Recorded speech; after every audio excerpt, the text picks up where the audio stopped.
discretion is advised.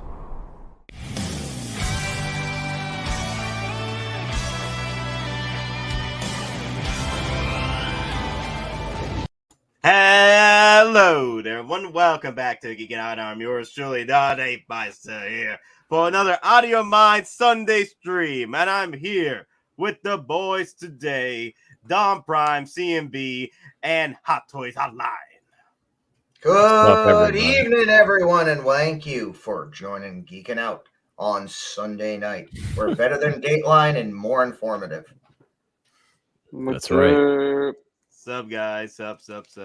So yeah, so I started this little poll over here, and the poll pretty much, it's like sort of like balanced in a way. I thought we were gonna see more numbers in certain areas, but it's like pretty much like quite balanced throughout the board. So we got like when the question is when do you place your order as a hot toy collector? When do you place your order?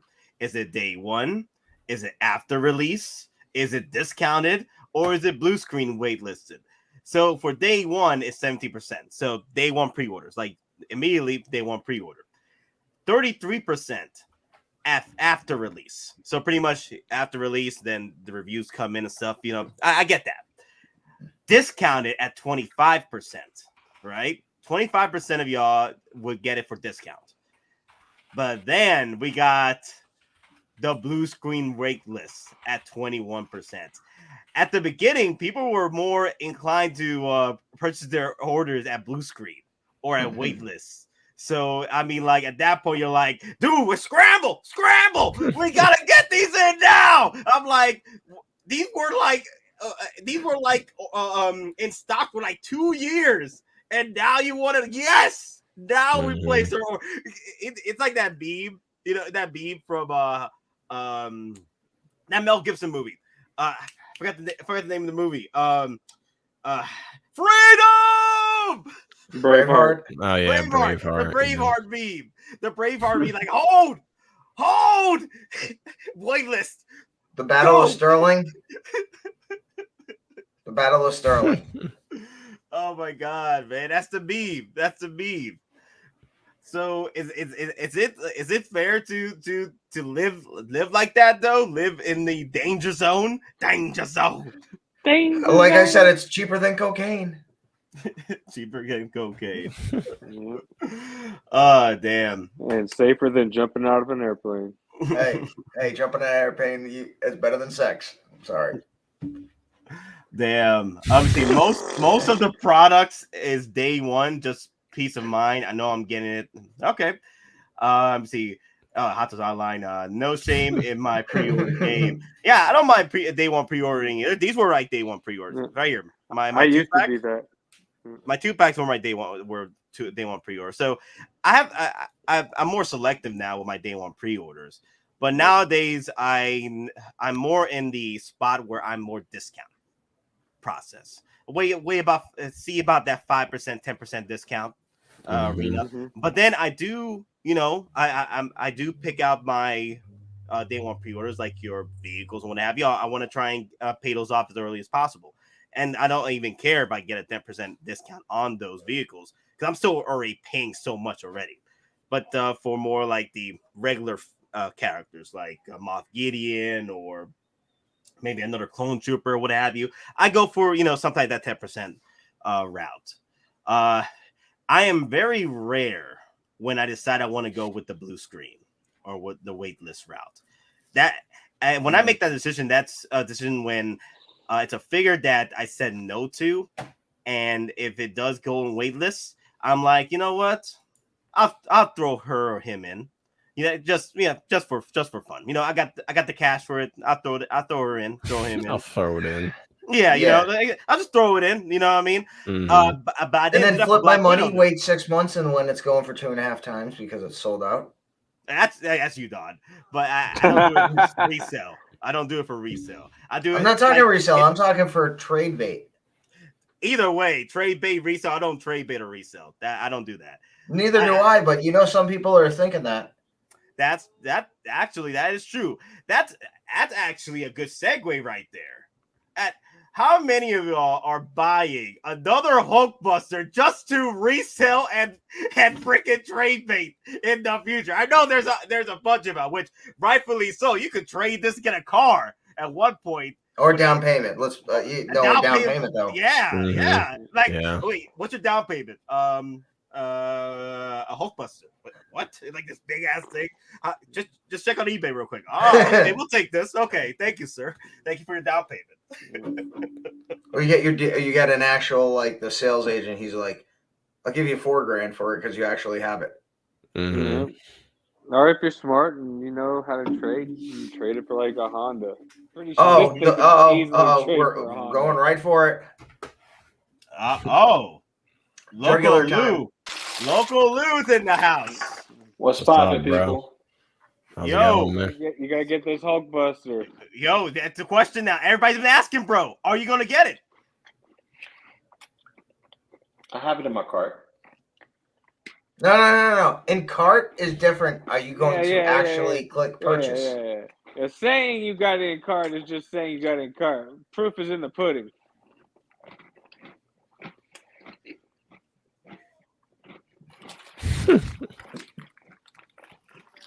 Don't play games, Loco Lu. This is the big one. He's thinking of an excuse. Yo, he came on live stream eating cookies on purpose. He knew he was gonna get asked. He's trying to avoid it. Mm-hmm. Talk about the cookie crumbling. The cookie is crumbling. It's not getting a chance to crumble. I'm so thirsty. I need to go get something to drink. Hold on, fellas. Hold on, I'll be back. I gotta get some milk. See, I was doing some curating in my collection because of space and trying to see where it fits in my collection. Because yes, this is something that I do want to purchase. Ain't no doubt about it. And I kept saying I kept putting it off, and now it's blue screen. And you know me, when it's blue screen, I click it, just like I did with the whatchamacallit, the Marty McFly. I got the Marty McFly. So I already have him on lock. So he's being paid off as we speak too. Mm-hmm. So I'm like, oh, great timing. Yeah, hey man, I told you that I felt that this was going to hit blue screen by the end. No, that's you pushing it to go blue screen. You've been pushing a lot of things to go blue screen. Lou, you could put the down payment, which is $115 today, right? And then just postpone your next couple of payments until it's comfortable enough for you to pay. No, because guess what happens next week? September 1st. That's the beginning of school. Yeah. Oh no. Yeah. Tuition. That's right. Oh, he's got tuition. I got tuition. Yeah. Well, I got tuition. He's putting his and I got through private school, so yeah. I got to pay a lot more than everybody else. I got to pay Hot Toys. I got to pay Hulkbuster money in a month. Mm-hmm. So hey man, hey. Public school, buy the Hulkbuster, and when she grows up and she's mad, say, "Hey, I didn't fail you. Public school failed you. Don't get mad at me." Oh, be like, "Don't get mad at me. You blame your teachers, all right. All right? You blame your teachers." No, that's all right. Cigars and bacon. You hold me down, right? See what happened was. Hey man, what happened was. You get the Hulkbuster, you get booted out. I got an extra room. I got you, bro. You move. I got you, bro. You bring your little girl too. You holding me down? You holding me down? That's what I mean. I hold you down. You bring your little girl too. She can go to school. Hold up. I got the first building block. Hold up. I got the first building block. Hold on. The first building blocks. We don't need walls. We got boxes, baby. Good. Damn. Well, hear me out. The pressure's on. I think there's like maybe a couple left, maybe one left, and I know somebody's gonna try to buy it and flip it. They did that with the Batman, but let me tell you something. That's gonna be a hard product to push out. Granted, eBay puts it up to 2,000 at one point, but no one bought it for 2,000. Yeah, they did. Yeah, they did. No. That's what it says. No, the original one when it sold, absolutely, it was selling for $24.25. Well, either way, it sounds like Loco Lu ain't gonna place the order yet. So I'm gonna say this. I'm just gonna for Lou. Go ahead, and I'll let you know after. No, because if I really wanted a good Hulkbuster, a real good Hulkbuster, I'll go with 3-0. Yeah. And that one's in my cart as well. I have 2 Hulkbusters in my cart, and I really don't need 2 Hulkbusters. This circles back to what's your sacrifice. This is Lou's sacrifice, the Hulkbuster. Yep, this is a sacrifice. I had a feeling this was going to happen, bro. You know how much I sacrificed? But see, here's the thing.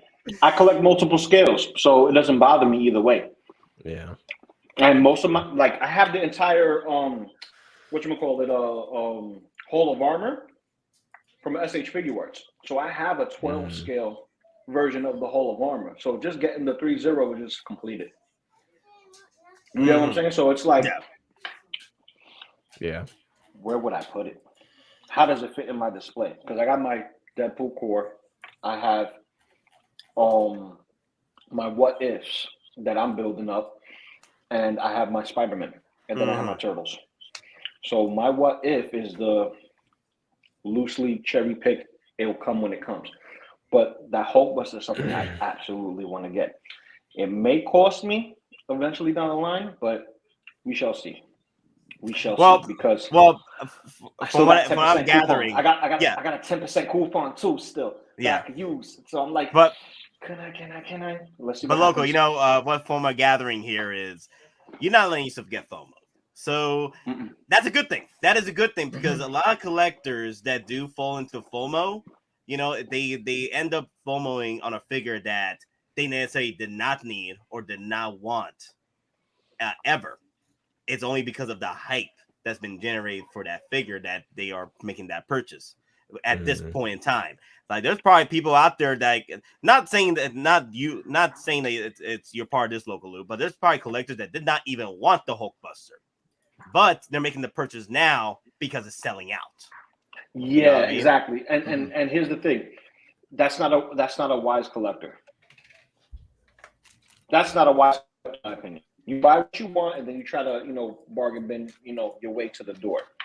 Now, I have 3 things going against me right now. Where I'm going to put it: money, because daughter's tuition, and then I got a wedding to pay for. Wedding around the corner. It's not even a year. It's sooner. 10 months from now. So time is building up. It's not cheap. So, priorities. See, not all of us could be like Nate and live the why breadsticks. Wait. Why me? Like, what I do? What I do? You gotta say the line. I'm the victim here. Okay? Yo, who told you these lies? Who has taught you these lies? Who has taught you these lies? Breadsticks. Simply breadsticks. The breadsticks have told me these lies. Breadsticks. No. 2-for-1 at McDonald's, right? Oh, yeah, 2 for 3s. The 2 for 3s. There you go. 2 for 3s. 2 for 3s. And then those points, they build up. Them points build up. But, let's go down the list. So, Hotline, I know you want to say a few words. I was just going to say regarding this Hulkbuster, if we look at what's happened recently being like really the last at least year, it takes a while for stuff to gain traction even after it sells out in terms of the secondary market price.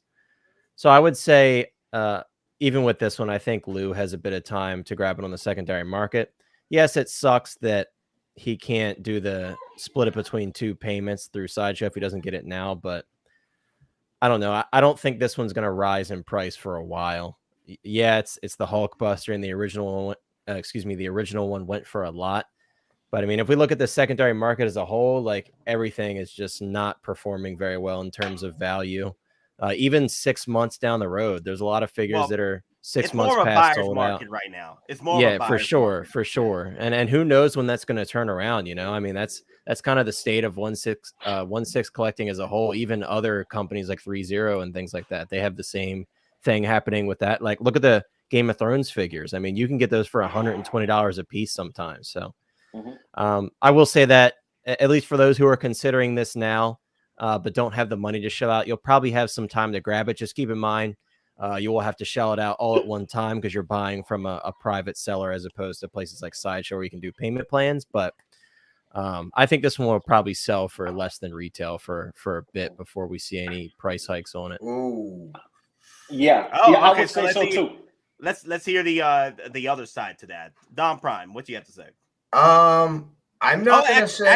Actually, I just saw the freaking super chat. So let's bring up the super chat first, and then we'll hit up Don real quick. Lane Kramer with a $2 super chat. Call out the goats to save Nate. Call out the goats. Apparently, just call the goats out for me. Woo!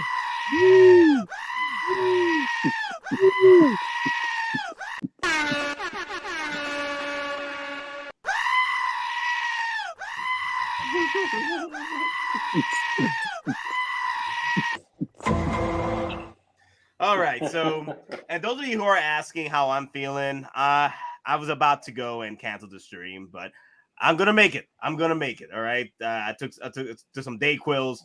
I'm gonna be okay. As long as no one makes me laugh a little bit too long, my voice is gonna be okay. My voice is gonna. Just waiting for that last Quaalude to kick in. Yeah. Oh, like I did last time. Made me laugh. Like, oh my throat. You can't do that. Yep. I can't bake it, man. I'm not gonna bake it. But all right, Don. Take us home. How do you feel about what's going on? Like your take on the Hulkbusters. All right, so I am gonna have to disagree. I don't think this will actually sell for under retail. So at a minimum, I'm thinking anyone who's going to sell this is going to sell this for a minimum of $150 to $250, just for the hassle of getting it, and then if they flip it for shipping it, because this thing's going to be a bitch to ship as well. I mean, think about the weight and the box size, because it's something this large, the shipping box, you're not shipping at weight, you're shipping at dimensional weight and size, which is much different than a normal, hot toy figure. But that's the thing, though. That's the reason why it was selling for $4,000, $5,000. They wanted to make their return, because the shipping and taxes eat that up either way. So yeah, but people were giving this away at the buy. They still are. That's the thing. It's like people are still taking a loss on this figure. Like I just saw one go up today for like $925, and they said we'll discuss shipping. But even with that, it's like you're still going to probably be below retail. No, I get that. But once we enter the seller's market again. For sure. When it turns around, it's gonna be singing a whole different. I'm just talking about as of right now. Yeah, I'm just giving a little glimmer of hope to people who can't shell out the money for this figure right at this moment. Same goes for the Marty. I mean, some people might not have money to shell out for him either. Because right now the down payment is what, $150? $115, yeah. $115. Yes. Which is a considerable amount of money on its own. If you weren't prepared for this, Yeah. Yeah, you're pretty much like, if you enter the payment plan on this right now, you're pretty much paying a car payment a month. Yeah, that's a lot of money. A month. $500 a month. And that's not including. Yeah, this is actually more than my car payment. Yeah. More than double. It's more than mine for my Bronco. More than my Challenger. Mine's a 2022. Now, hear me out. This is what's getting paid off as we speak. Video game miles, Spider-Gwen, the last payment for Cable, the 2 Death Troopers, Chrome versions, the Chrome Trooper, my last payment for the 501st, and my second and third payment for Anakin, and then the Marty. That's what's being active now. Look at the payments. That's 8. Oh no! If I add this, divorce, all that other shit, I'm not willing to sacrifice that. I'm not willing to sacrifice that. Well, technically, you haven't gotten married yet, so you don't have to worry about the big D. You don't have to worry about sacrificing. I'm good. Hey, alimony can't apply yet. I'm just saying, you ain't said I do just yet, so you're still safe, my friend. What you talking about? The rings are right there. No. Paperwork. You Rings ain't don't said mean I shit. do. It's the paperwork. Yeah, you ain't said I do. Judge and all that ain't certified it. You're good, bro. You guys hey, you still have that abort. Look. There's still time to run. Right now. There's still time to run. There's still time to run. Don't be like me. Like this. All I can say is I'm gonna be bag. Here's the pillow. Be like Gandalf. Be like Gandalf. Run, you fool. So NDN Sif says, Get it now, Lou, before you get married. Hey, yeah, that's actually true. Get it now before you're married, so she can't claim it as a marital asset. Well, she can't claim nothing as a marital asset when it comes to my collection. Yeah, you say that now, but yeah, I'll just say that. Well, technically, she can't because they ain't been together for 10 years married. So bingo. So New York, CMB, possible common law marriage, depending on where the law is. New York City. Yeah, it hasn't even been 4 years yet. CMB, let's get your take on the Hulkbuster right now and the wait list, the possible wait lists on this thing in the next few months. Well, maybe a few weeks. Nothing. I mean, honestly, it's hard to say. Like, I know once this thing sells out, like, I know right now people are trying to offload it. Like, Lou and Hot Toys were saying that, they're seeing it for under what people were buying it for. But at the same time, Don is right, too, because when this sold out the first time, when there was no mention that it was coming back, the resellers were on eBay selling it for like $2,000 and higher. And people were paying that. So I think once this is officially sold out, it's not going to be immediate. Maybe a year or longer, it's going to go back to that same thing where people are going to be hunting for this, but the ones that are available are going to be the ones that are being sold for a lot higher. Because right now, the ones that are being sold for under are going to be the ones that people are like, oh man, that's a deal. I've been looking for that. They're going to jump on those ones that are being sold for under. And then all that's going to be left are going to be the ones that are being sold for a lot more. Remember this figure was out for almost 3 years in stock, right? Those that wanted this in their collection already have it within those 3 years. But the thing is, because of that price tag of $1,100, pretty much $1,200, people were like, nah, I ain't gonna spend $1,200 on one Iron Man. I could buy multiple Iron Mans for this price. But again, also the space and all that. So it's still going to be a limited piece. It's still going to be a limited piece among the community. But then if you compare this to the Darkseid Anakin, when it sold out, people were still selling it for a deal. It took a minute until the hype came back for Clone Wars when Anakin, and that's when Darkseid Anakin started rising up through the works. And it was thanks to Mandalorian Clone Wars that brought the price up to like Omega resale. I mean, $500, $600, $700. Yep. And I feel this is going to be about the same way with the Hulkbuster. It's not going to be immediately, yes, $2,000, $3,000. No, it's going to take some time because, again, right now, this is going through kind of like what the Darkseid Anakin went through. People are still selling it for a deal compared to this price. Kind of like what Hot Toys Hotline and Lou just said. So yeah, well, I want to make this other point. A lot of people are offloading their Marvel collection just to get the EndGame collection, so that way they can liquidate all that space and get their Star Wars vibe on, because everybody's on the hype train for Star Wars. I've seen it. People are just getting rid of all their Marvel stuff at discount prices, and everybody who's a Marvel fan who is like getting on now, like, oh yes, let me get that. You know what I mean? They're like, I need that. You got that? Yeah, yo, meet me in the back. I got you.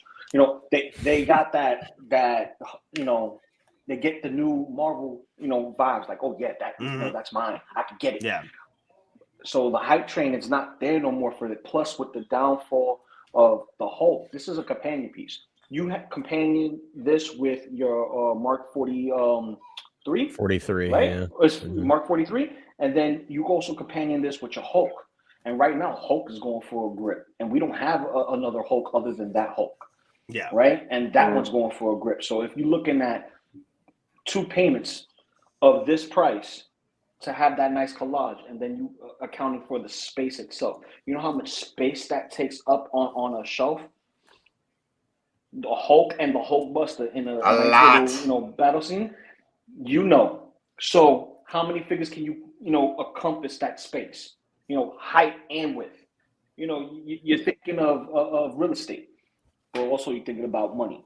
Well, that's another reason why people did not purchase this right away. That's why it's lasted for this long, not only for the price but also the space. Not many people can pack this Hulkbuster.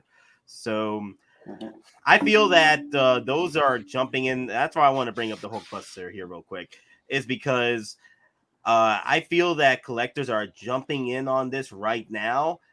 You got to be clear about why you're picking this up, because you don't want to get fooled by the hype on this right now. The hype. This is the hype right now. People are talking about this. This is the Grail. This is the Grail. This is the one to have in your collection. And if you're an Iron Man collector, you gotta have this in your collection. There's a part of collectors that feel that I'm getting this for a trade bait in the future, or I'm getting this because I want to start my Iron Man collection and I need this piece. It's fundamental in my Iron Man collection. But those are just coming in right now, trying to figure out the reasons why. And that gets dangerous because remember this is $115 deposit out the door. And if you decide you want to cancel this, that's $115 gone. Can you really sacrifice $115 deposit on this? Like, this is not your $25 or $30 deposit. I'm like, okay, so I gotta. That's a payment for Iron figure. Yeah, exactly. I could eat McDonald's for a few weeks with that $25 on. No. This is like $115. It's gone. So, well, I mean, out the door, you're literally looking at a mortgage payment when you include shipping. And I can tell you right now from personal experience, like eating NRDs that are like $100 or more. At first, you justify, you're like, oh, it's no big deal, it's not, I can get over it, But once the realization sets in that you just did that, it hurts. Yeah. Oh, thankfully, I've never done that. Not $100 NRD. The most I've ever did was the In-Arts Joker for $50, but that's it. The most I did was Big Bad Toy Store, and it was $335 NRD. Ouch. But luckily, I got lucky because I begged and pleaded with customer service, and they felt pity on me, so they gave it to me in credit. I was like, oh, thank God. At least I get store credit. Yeah. Thank you, sir. May I have another? Right. Well, You know how much I sacrificed? They told me that they offer it. It's a one-time period. Big Bad Toy Store will give you a one-time grace thing where they'll let you cancel, and they will let you get your NRD back. But it's a one-time thing. They only do it once, and that's it. And I got lucky because they did that for me. So they gave me that instead of they gave it to me in store credit. And I was like, oh Jesus, thank you. Right. All right. You know what? Just on that C&D, I've got to take a shot. Again, this is Selfless Shame promo. So again, we have limited numbers of these available. We've actually shipped out some of these internationally now. These are the Geekin Out shot glasses. So on that note, for you and your $365 recovery, salute, Sláinte. Salute, brother. Sláinte. And that's the only shot you're gonna be making tonight, Don. So Hey, wait, he's home. He ain't driving. Hey, if he takes another one, we're gonna start getting all these giveaways every 15 Yeah, he's minutes. like, you know what? Another battle pack. No. What's he gonna do? He's gonna buy another Hulkbuster. That's what's gonna happen. No, he's gonna do. No, I'm gonna no. Hey, you know what I would buy? NASA statue. Yeah, more NASA stuff. That's what he's buying. No, I actually need I've already watched all like the custom shelving build videos like from Peytstrick and like all the like the new one I posted in the chat where you can actually buy like the different V slots, the different millimeters. So I actually did the measurements and I'm like, crap, even if I want to make one just for the new statue I got, just in parts alone because of the length and the width, I'm looking at 380 just in the beams alone. Jeez. And then, but again, that price also includes them drilled and tapped. So again, if you watch the video, I don't need the drill bit. I don't need to actually tap them. But then I still need the acrylic. And the problem is for the size, the acrylic is triple the size. Triple the price for the size I would need because it's not a standard size. So at that point, I'm like, crap, I need to get a max from Education. Yeah. All right. Real quick, I wanted to go touch back on the Hulkbuster. Nate, can you pull up that 3-0 Hulkbuster real quick? Give me a second. I've seen that one in person. Actually, I played with that one in person. Let me see. What is the scale on that one? Mike is asking That's how long has it been available? It's been available for 3 years. 2019, right? Mid 2019. Yeah. What the 2.0 or the 2.0? 2.0. Yeah, with the jackhammer arm. Like, Yeah. So technically, like 4 or 5 years. No, 3 years. If you count the first one. If we count the first one, about 5 years. If we count the first one, okay. Cumulatively, But you have to 5 years. include the gap of when you have to include the It gap sold of out. when it was sold out, but it really wasn't. They were just making room for 2.0. Yeah. So, yeah, that 3.0 is a 1/12 scale, and they're making a buttload of Iron Mans to go with that. Oh yeah, dude. But I don't gotta need say, all man, of those. I have 3.0's those. Soul Pop display booth was very lackluster. I mean, they showed off a bunch of Iron Man. I mean, if you're an Iron Man fan, I mean, they showed off a lot of their next Iron Man figures that are coming. So, I mean, that was cool. See, I was expecting. I'll just say this: more 6 scale CB. figures. So I'll just say this: certain movie was postponed this year to next year. What does 3.0 currently do a lot of figures for? What movie? You talking what about franchise? Transformers? Again, yeah. Transformers. So it was postponed. Beast Wars, essentially, Rise of the Beast, which is movie version Beast Wars. yeah, but I wasn't looking forward to that from 3.0. I was looking forward to their more announcements of the G.I. Joe line. Yeah, and I wanted to see more Stranger Things. But let's see what Loco Lu was trying to say though. Loco Lu, what you was trying to say about the Hulkbuster? So, with the technology that 3.0 has been putting into their Transformers, they also incorporated it into the Hulkbuster. They incorporated it into their Iron Mans. It's die cast. It's heavy. You know this for a fact, Nate. And me having majority of the collection in 12 scale, it just makes more sense for me to have that. Plus, I already have 2 variations of the Hulk in 12 scale that could go with this Hulkbuster. So I'm like looking for a way to me to have this representation on my shelf, even if it's not the Hot Toys one. You get what I'm saying? So it's like, I want the Hot Toys one. I do, but it's the real estate. Yeah. No, I get it half the size. Mm-hmm. If I can get it half the size and at a fraction, like this is like a chip fifth on of the price. Yeah, a fifth of the price. Like it's a no-brainer. Granted, you're not gonna have the LED lights on your shelf, but because of the way this battery pack works, I could buy one of those quick USB battery packs on Amazon, and I'm home free. I could always have this bad boy lit. So, okay. Well, the thing is, I wanted to make sure you knew what you were doing if you decide to say no to the Hulkbuster from Hot Toys, because you've been preaching about how much you want that. Since you've been on how much this I want stream. Yours. I want yours. No, you don't want mine because you want to put my freaking ashes inside it. Okay? Oh, damn. God forbid. God forbid. God forbid.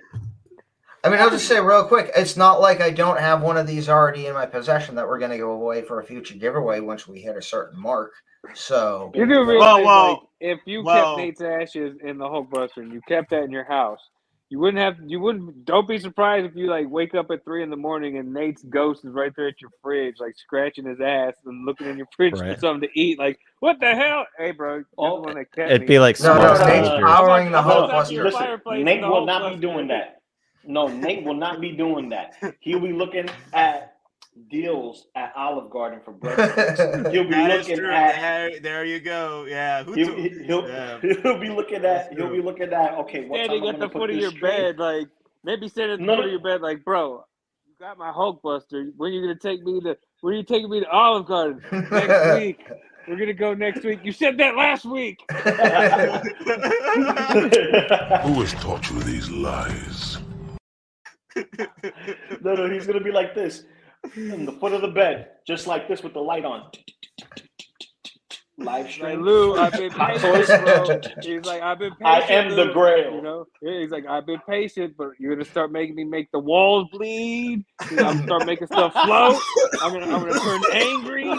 He's like, I've been trying to be that friendly ghost. All I'm asking for is some breadsticks and soup, and you can't even do that. Nah, what Nate's gonna do is this as the Hulkbuster. He's gonna be like this. Man, he had to put me in the goddamn Hulkbuster. Why couldn't he put me in a Buzz Lightyear? I have Toy Story for real. For real. Dude, I'd rather be inside the Hulkbuster if it was Toy Story for real. I'd rather be the Hulkbuster. Which version, though? Disney Toy Story or Pixar Toy Story? Because we getting the Hot Toys. So he will be dumped into the Hot Toys backpack. So Verzama is asking is asking about the limitations on the Hulkbuster's articulation, because that's the biggest complaint he's been hearing.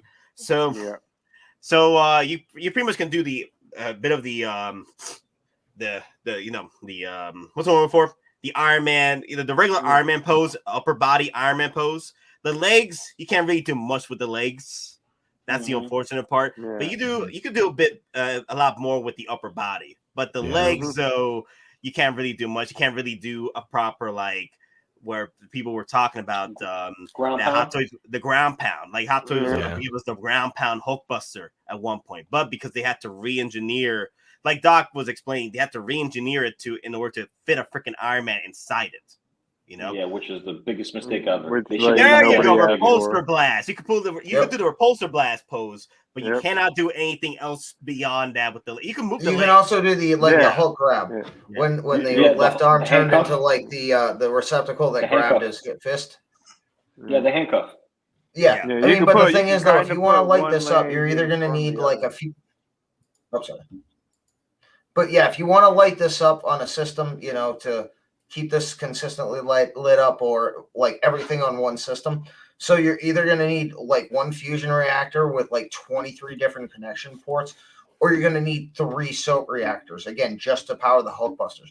I think there's 20 separate battery ports for all the LEDs just in this figure. Yeah, maybe one day Hot Toys maybe they'll redo it one day with USB power and more posability. Who knows? Bingo! Far down the road. The 2.0. I mean, the funny thing is, though, it's 2.0. It's power pose. It's final. Exclusive. It's coming. The anniversary of Age of Ultron. Yeah, that'll be far down the road, but yeah, that'd be cool. It'll be far down the road, but here's the thing: they're not gonna let go of that Iron Man bread and butter. Look what they're giving us. They're giving us, and here's a perfect segue: the Mark 7 diorama base. Yeah. But the Mark III reissue, Mark III, and the Mark III, 2.0 Mark III. No, the Mark III ain't a reissue. It's a new mold. That's a new mold. That's why I corrected myself. Yeah, 2.0. Sorry, 2.0. I need to get 3.0. 3.0. 3.0. Yes, 3.0. We go back over here. This is my review for it. So you can pull that move right here. See, this is the first time I saw Nate. Is this freaking review? That's the pose my son has his in. I still think it looks really cool. One arm repulsor blast. Yeah, it's a work of art, man. If I could muscle it, I'll try. Even after this is one of my favorites right here. There we go. That's pretty much there. Yeah. A 90-degree bend. Yeah, you're not gonna get too much posing with it, but for what it is, it's an imposing piece of technology. Yeah. So basically, it's a piece to show what Hot Toys is capable of. Yeah, shows you their ingenuity and this is the Ed 209. Hold on, Daddy duties. I wish, man. I wish. I got Ed 209 as well. You already know Don and I are praying for another Ed 209. I wish, man. Yep. I hope not. So I just got mine this year for my birthday. Hot Toys Hulkbuster. I just hope they touch RoboCop again. Period. Give us, instead of Ed, give us freaking Kane. Robo-Kane would be sick. Yeah, that is acceptable. Robo-Kane in lieu of ED209, that is acceptable. Or both. Pose make it USB powered, so that way you can get that little nuke grab trolley that comes out with the claw that grabs the nuke. No, you actually get. I want the TV screen. No, the TV screen. You can actually get text and images on it. Oh, that'd be so sick. That's like a dream figure, man. Have it to where in the back you can pull the tube out where it's got his brain and eyeballs in it. Oh yeah, you can expose it. That'd be so cool. And then have RoboCop he's going to smash it. Yeah. Don't forget the battering ram arm that comes out from under his right side. Definitely got to include a remote control. So let me see. Let me see who asks. Lewis asks, would you A, use the Iron Man bust, or B, put the Iron Man inside the Hulkbuster? It just depends on how thick the Iron Man is that you could put in there, because it's hell of a pain to put the Mark 7 in there, because she's such a thick boy. You know what I mean? Such a freaking thick boy. Yeah, that's what I was gonna say. I'd be worried about scratching it. Yeah, so I'd rather put the bust. Yeah, and you can remove the helmet. You can remove the helmet from the bust and then add the Mark 7 bust to a Mark 7 battle damage helmet to it, which I did with the Tony Stark. So yeah. Yeah, that's cool. What else I was gonna just get into? So pretty much with the Hulkbuster for me, when I first started collecting back in 2019, this was my first pre-order, and this was such a legendary piece because it came back for pre-order after 2 years of being sold out. It came back to pre-order. This was such a legendary piece. I knew about it in when I was collecting Funko Pops. I knew about this piece because I love the Hulkbuster and I wanted to get the best of the best Hulkbusters out there. And I knew about the Hot Toys Hulkbuster, and that figure was selling for nearly $3,000, $4,000 sometimes. But because this came back for pre-order, I'm like, yeah, this is my second chance. And this was one of my first pre-orders here. What I'm trying to say is you gotta have a love for this piece to the point where the articulation doesn't bother you one bit, because you'll be able to pull off some great photos with this either way. But if you got the space for this and you love this piece so much, or you love the moment from this film, and that's another thing too. It's you gotta have the love for this figure in order to have in your collection, because this will take up a lot of space. This is gonna take up a lot of your cash money, and it's gonna take up a lot of your damn time. Because this is like, if you decide that you want to go for the 2-month situation, that's $500. That's pretty much a car payment every month for this, and also $115 deposit. That's a lot of things to factor in when you decide you want to get this right before the blue screen, right before the wait list. And that's the thing, man. I really wish I had it, because remember, I got my kick into Star Wars with the Chrome stuff, and I'm only going to stick to the Chrome stuff for now. And I got my Annie and everybody else coming down the pipeline. So I'm just, trying to get my ducks in a row. You feel me? Got to get my ducks in a row. Once that's done, I can go grail chase if I wanted to. I already got my turtle grails. I'm happy. I don't have to chase that down no more. That's down. But, Iron Man, because of what's going on in Marvel now, people are losing their flavor. It's kind of like the return of Skywalker thing, that whole that Star Wars curse. It's a parallel to the sequel trilogy and what happened with that. I think that's possibly going to happen with some fans from Marvel when the new characters in these new films don't live up to their expectations. It's definitely possible. Well, we talked Phase about this 4, before, yeah. Phase 4 was not the greatest of the Phase 4 right now. You mean Phase 4? Phase 4, yeah. Phase 4. Yeah. Phase 4. There's like a couple of things we could take from it that are really good, but everything else is like really. Yeah, Loki was good. I enjoyed the Loki. Of course, you're gonna enjoy the Spider-Man. Of course, you're gonna enjoy Doctor Strange. But when you compare it to the overall Phase 4, everything else was like blah. You know what I mean? Ooh, I got a video to share with you guys. I'm gonna share it in the Facebook group.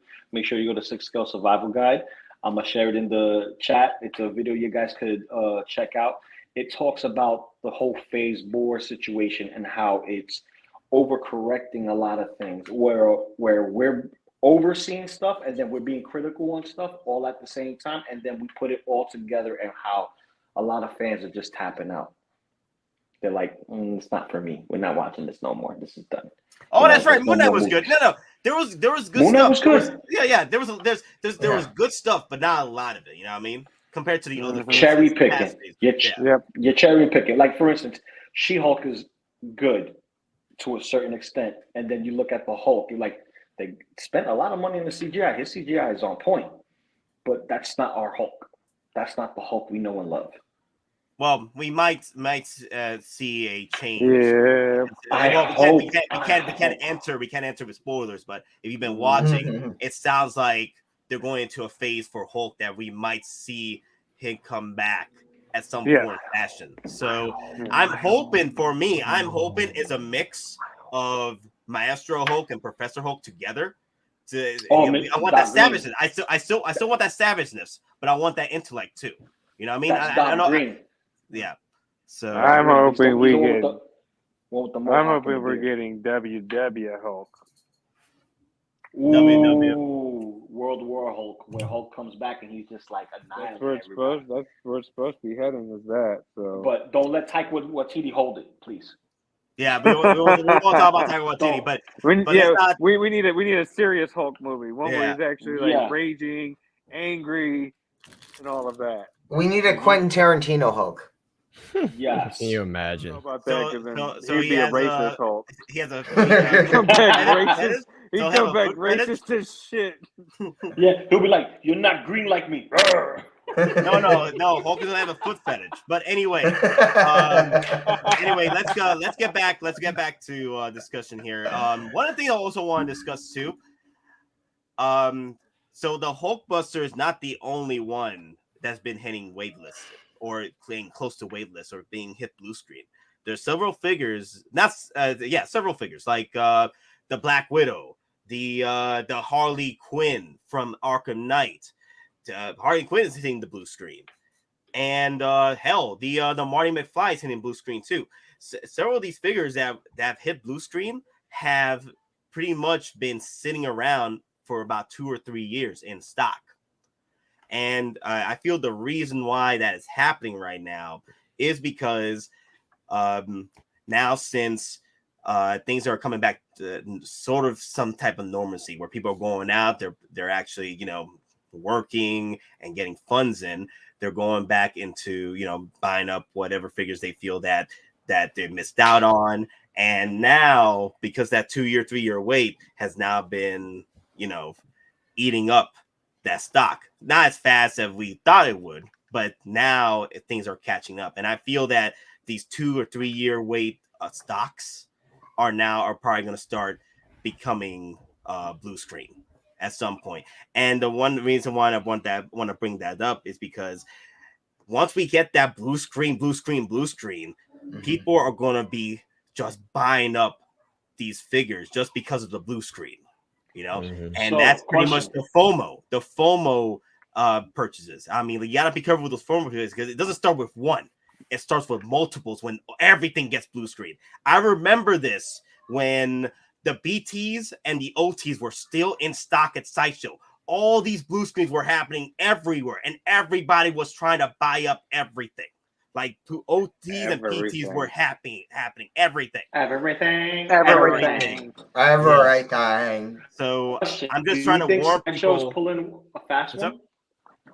I don't think You so this is because gonna be one of I don't think so because this is a 2 year, 3 year wait on these stocks. I don't think so. I think the stock are now going to the point where now the emergency alerts are coming out. Now we're getting up. Yeah. Well, I think the well is dry. The well is drying up finally. The well is No. Sideshow's like, hey, we can finally put this up and clear the stock after in our warehouse for 3 years. Right. Yeah, because remember we had that time where Yeah, they're like, played those games. You place an order, blow the dust off of it. Yeah, I don't You think ain't they're joking. playing. I don't think they're playing games right now. Now, for example, let's say Marty McFly came out. Not Marty. No, this is more limited piece. Let me see. Okay, let's say Captain America EndGame.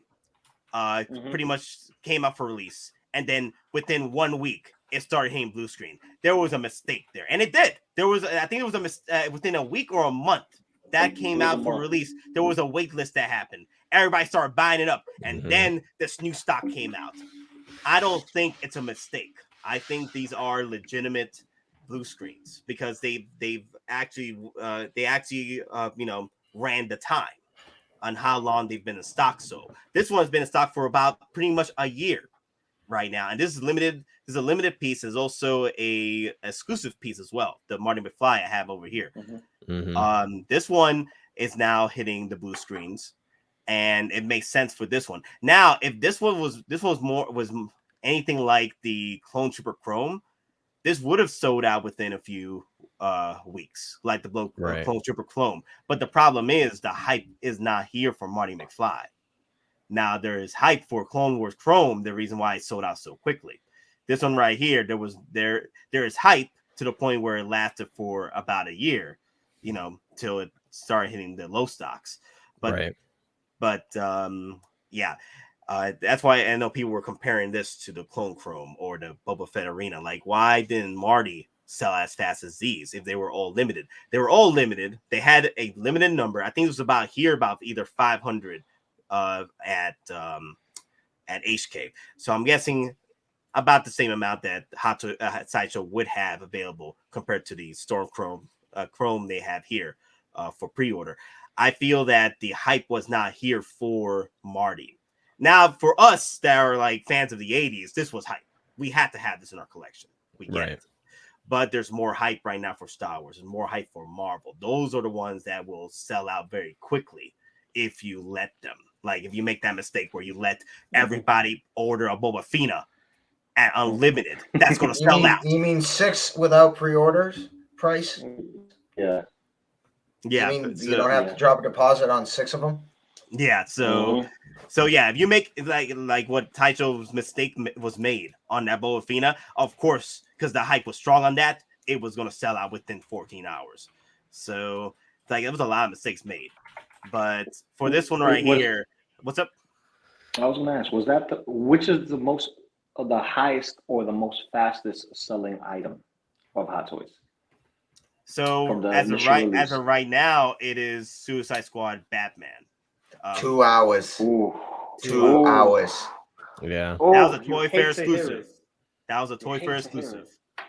The next one was between the Scarlet Spider and Boba Fett, which only lasted for 14 hours. Right. Yeah. And then after that, I would say Boba Fett will be first. Mark 7, Mark 7, right? Mark 7 exclusive deluxe. That lasted like 8 days. Yeah. 8 days. Mm-hmm. Like I said, I have the hologram. I'll sell it to anyone who wants it. $150. That's a great hologram, though. It's aight. I love it. I hunted down that version. I luckily got it for literally retail because I got into Marvel way after that was sold out. But I love that hologram. It's like so detailed compared to some of the other stuff they've done. So Hot Toys Online, because we have you talking right now.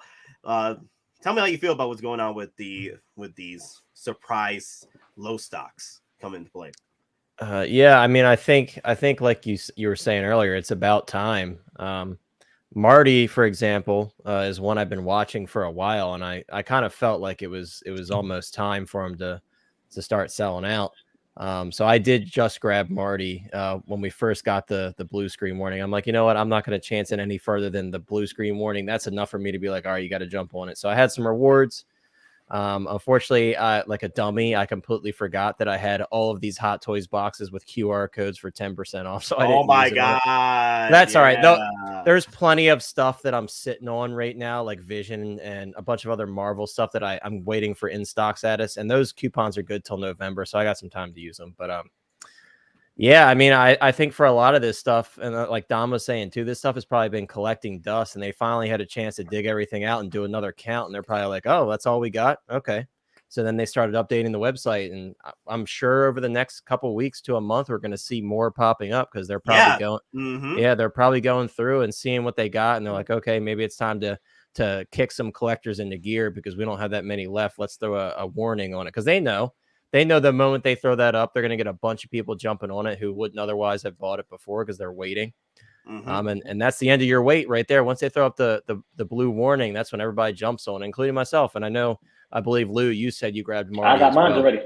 Yeah, he's already in payment plan. That's what I'm saying is like, it came at a bad time for the Hulkbuster because I can't do it right now. That's 8. Yeah. And I can't do more than 8. Like I was supposed to do more than 5 and I got 8.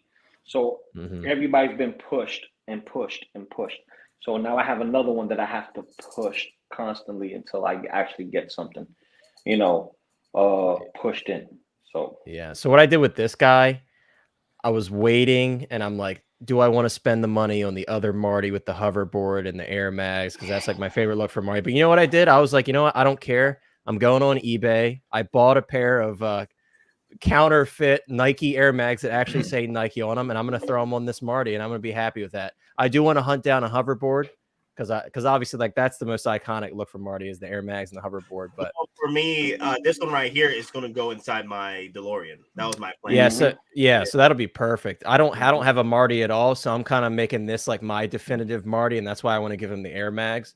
But yeah, I mean, I'm getting the DeLorean, dude, so I couldn't pass up on this guy. That's why, like I said, once I saw the blue warning, I'm like, there's no way I'm taking any chances, even though he probably won't be expensive on the secondary market for a while. But once that DeLorean actually comes into play and we got the dock coming out and everything, that's when these figures are going to start rising for sure, is when you get all of them. The original Doc and Marty's, they weren't selling high until about a year ago. Like you could literally buy these for $200, not the reissues. Nah, you could buy these literally for $200 on eBay, and then suddenly the prices started rising up out of nowhere. Yeah, the fire rises. Yeah, was it InArts planning on doing a DeLorean? Who? InArts, wasn't they planning to do a DeLorean? They are. I think it was like mentioned. Yeah, I think they mentioned it, right? Yeah, that's what I remember. Like that was the hubbub, vehicles and the new stuff, accuracy and stuff. So if they're gonna do another DeLorean, and you can see this guy go up. Yeah, I like the Hot Toys price for sure. Like that, the price for the DeLorean I think is very fair considering what you get. So I'm gonna go with the Hot Toys one. No, go ahead. I was just saying I'm going for the Hot Toys. It was kind of a joke, but wait, it's not going to be DeLorean. It's going to be the train. Can you imagine? InArts going to be like, screw that. We ain't doing the DeLorean. We're doing the train. So I want to bring this up. I want to bring up Penny's question here. Sideshow special edition of Guts sold out in about 3 hours, right? Yeah, but we were discussing it at that point. Hot Toys. I think Lou said Hot Toys. But yes, Hot you Toys are specifically. Right. You are right though. The 3-0 Guts special edition. Yeah, that might be the number 2 and number 3. 1/6 scale overall, like fastest. Number 2 or 3. Yeah. 6 Gun Mafia. Always a pleasure. What's up? My guy. Oh no, I was going to say that. I think that also the push was because the writer had passed away. Yeah, the writer. Yeah. You know what's a funny one? Another one that sold out really fast, but now is kind of irrelevant. When the Ash Williams Luxury Edition first went up, it sold out instantly. It sold out instantly, and I was so mad that I missed it. And then, of course, things changed. A lot of people canceled their orders, and I was able to get one. But that it sold out like instantly, dude. Like both on Asmus's website and with Sideshow. So that's funny looking back on it now. Well, did you see like Nate actually got on the actual website? It was showing negative quantity, not even sold out. They oversold it. And I was so mad, dude, when I missed it. But then thankfully I got the chance because they made some hiccups here and there. Oh, hiccups. Is that what we're calling them now? Yeah, major hiccups. Yeah. Major hiccups. Ass Williams and a block of cheese. Hot Toys 101 is asking, does it matter if they waitlist or not even the figure that waitlist nowadays? The price doesn't rise in the secondary market. The market is unstable. It just depends on the hype and it depends on the figure, because resellers they can smell blood in the water and the sharks will come. Resellers can smell the blood in the water. The resellers smelled the blood of the Boba Fett arena, and they knew what was coming for that. So it just depends on the figure and depends on the hype during that time of the figure. Hype was strong for Star Wars. Hype was strong with Boba Fett. Hype is strong for the price for the resale price on that figure because it sold out within 14 hours. So it just depends on the pretty much the situation during the time and place. For example, the Qui-Gon, it took a minute for it to waitlist, but once it did, people were hunting that thing down because by the time it waitlisted, there was like Darth Maul that was pretty popping, and people were like, hey, we need a Qui-Gon for our Darth Maul. Well, it's waitlisted now, so we gotta resell that bad boy up.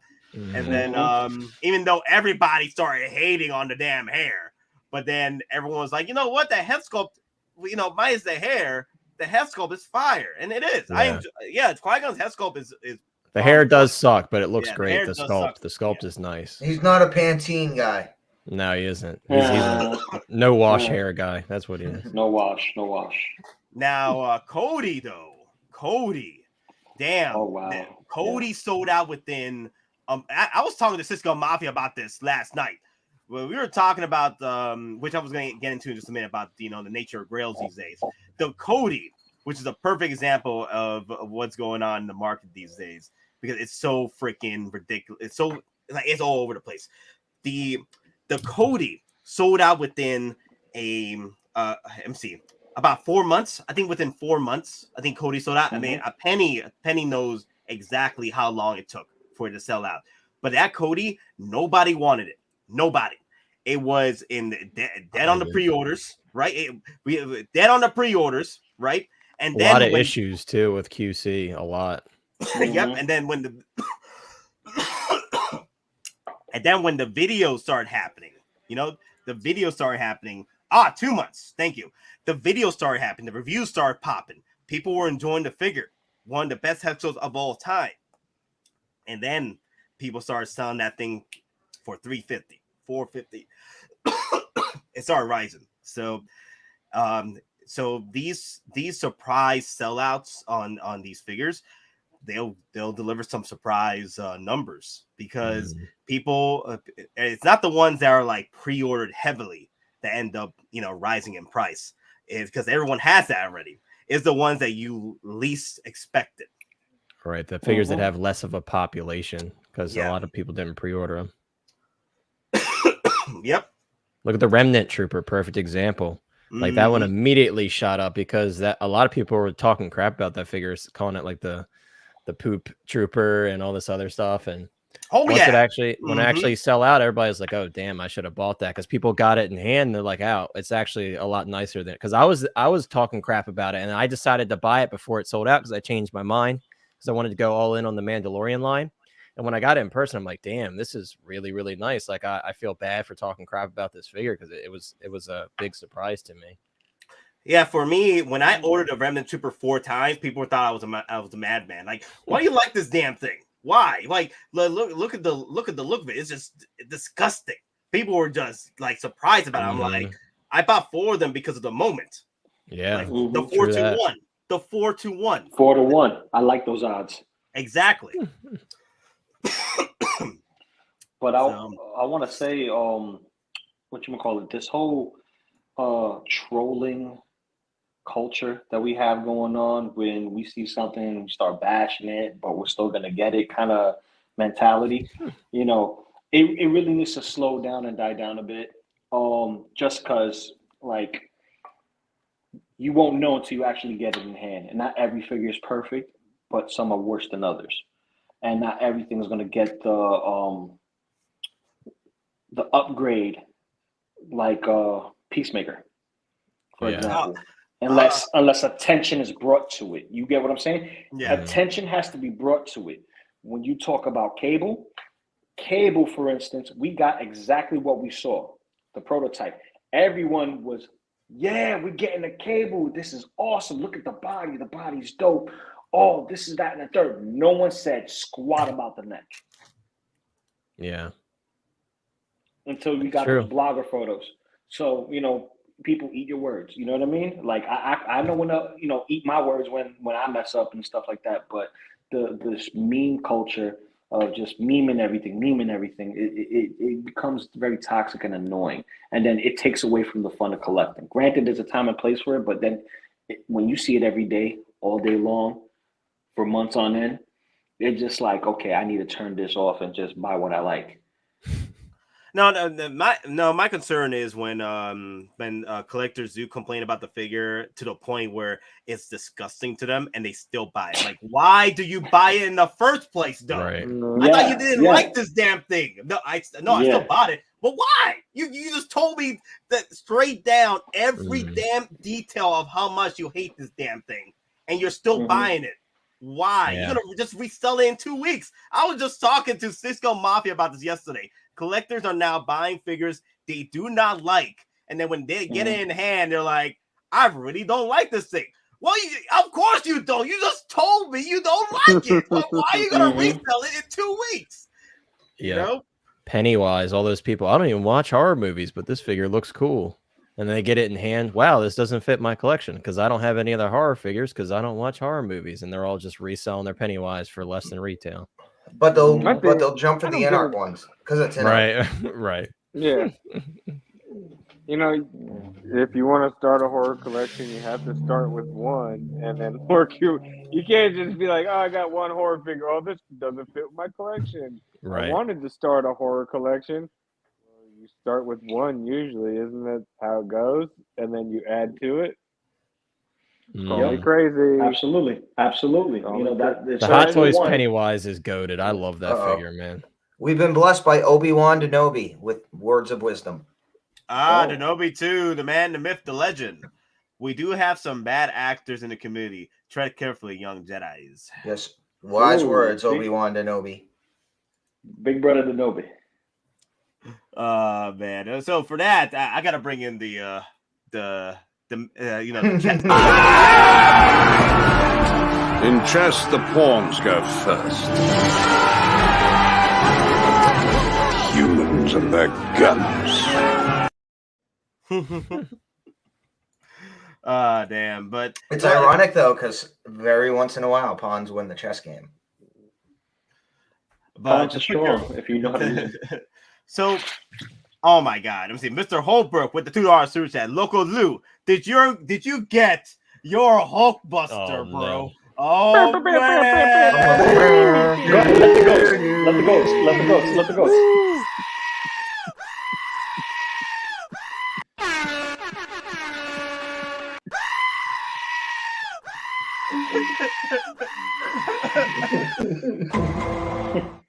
All right, Loco, what's the verdict? No, I didn't get it yet. We just said it earlier. Well, he's asking right now. Like you gotta rewind. You gotta rewind. You gotta hit the replay and hit the like button in order to know. Nah, I didn't get it yet. Things are in my life right now is telling me not to right now because it'll put me in the hole that I can't get back from. And one thing you don't do is dig a pit that you can't get out of that you meant for something else. You get what I'm saying? You're already planning a wedding. That pit's already large enough. What's another $1,000 on it? I can't climb out of it. You can't climb out of it now. No. I can climb out of it because I can afford it. This right here is putting it to where I can't even reach the cliff. You get what I'm saying? No, like, you got it back. No, you got it backwards. See, you could recover from a Hulkbuster purchase. You're not gonna recover. You're not gonna recover from 20+ years of marriage. Because luckily, you know what you do? You say, screw it, we're not getting the shrimp at catering.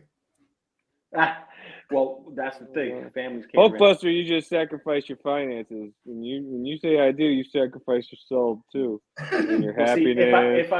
If I get the Hulkbuster, that means I say no to the if I say yes to the Hulkbuster, that means I gotta sacrifice other things in my collection, which is already the Anakin on stab, the clone Chrome Trooper, the 2 Chrome Death Troopers, the 501st. Loco, if we see this at Comic-Con, you're going to buy it. I'm going to talk you into it.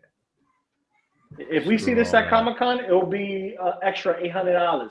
Hell yeah, and you know what? I'll talk him down to him because I'm that guy that knows the market and the finances. I'll be able to talk him down saying, listen, you want this out? You want this gone right now? Or do you want to lug it back and have it taking up space where it's not going to sell anything? Well, let me see. Let me see. Again, we do that on Sunday, though. So, I still want it. He tapped out. Not as I don't think Loco Lu tapped out because he didn't. No. He's got priorities. He's got family obligations that come. No. He's got, and again, he's not giving excuses. He's giving real things. Again, he's getting married. We've known about that, so he's actually got a plan. That he actually has a real world financial planning he's doing. So. Putting his baby girl through private school. That's where the big hitter's coming. Yeah, that's Hot Toys money right there, Papa. For real. Yeah. Now here's another thing. And he's in New York, so you could only imagine how much New York private school costs. Yeah, exactly. And same as New Hampshire. Tap out? Massachusetts. There's people who private still school. Wish they had this in their collection right now. Tap out? I said I was going to get it eventually. I don't know when, but I got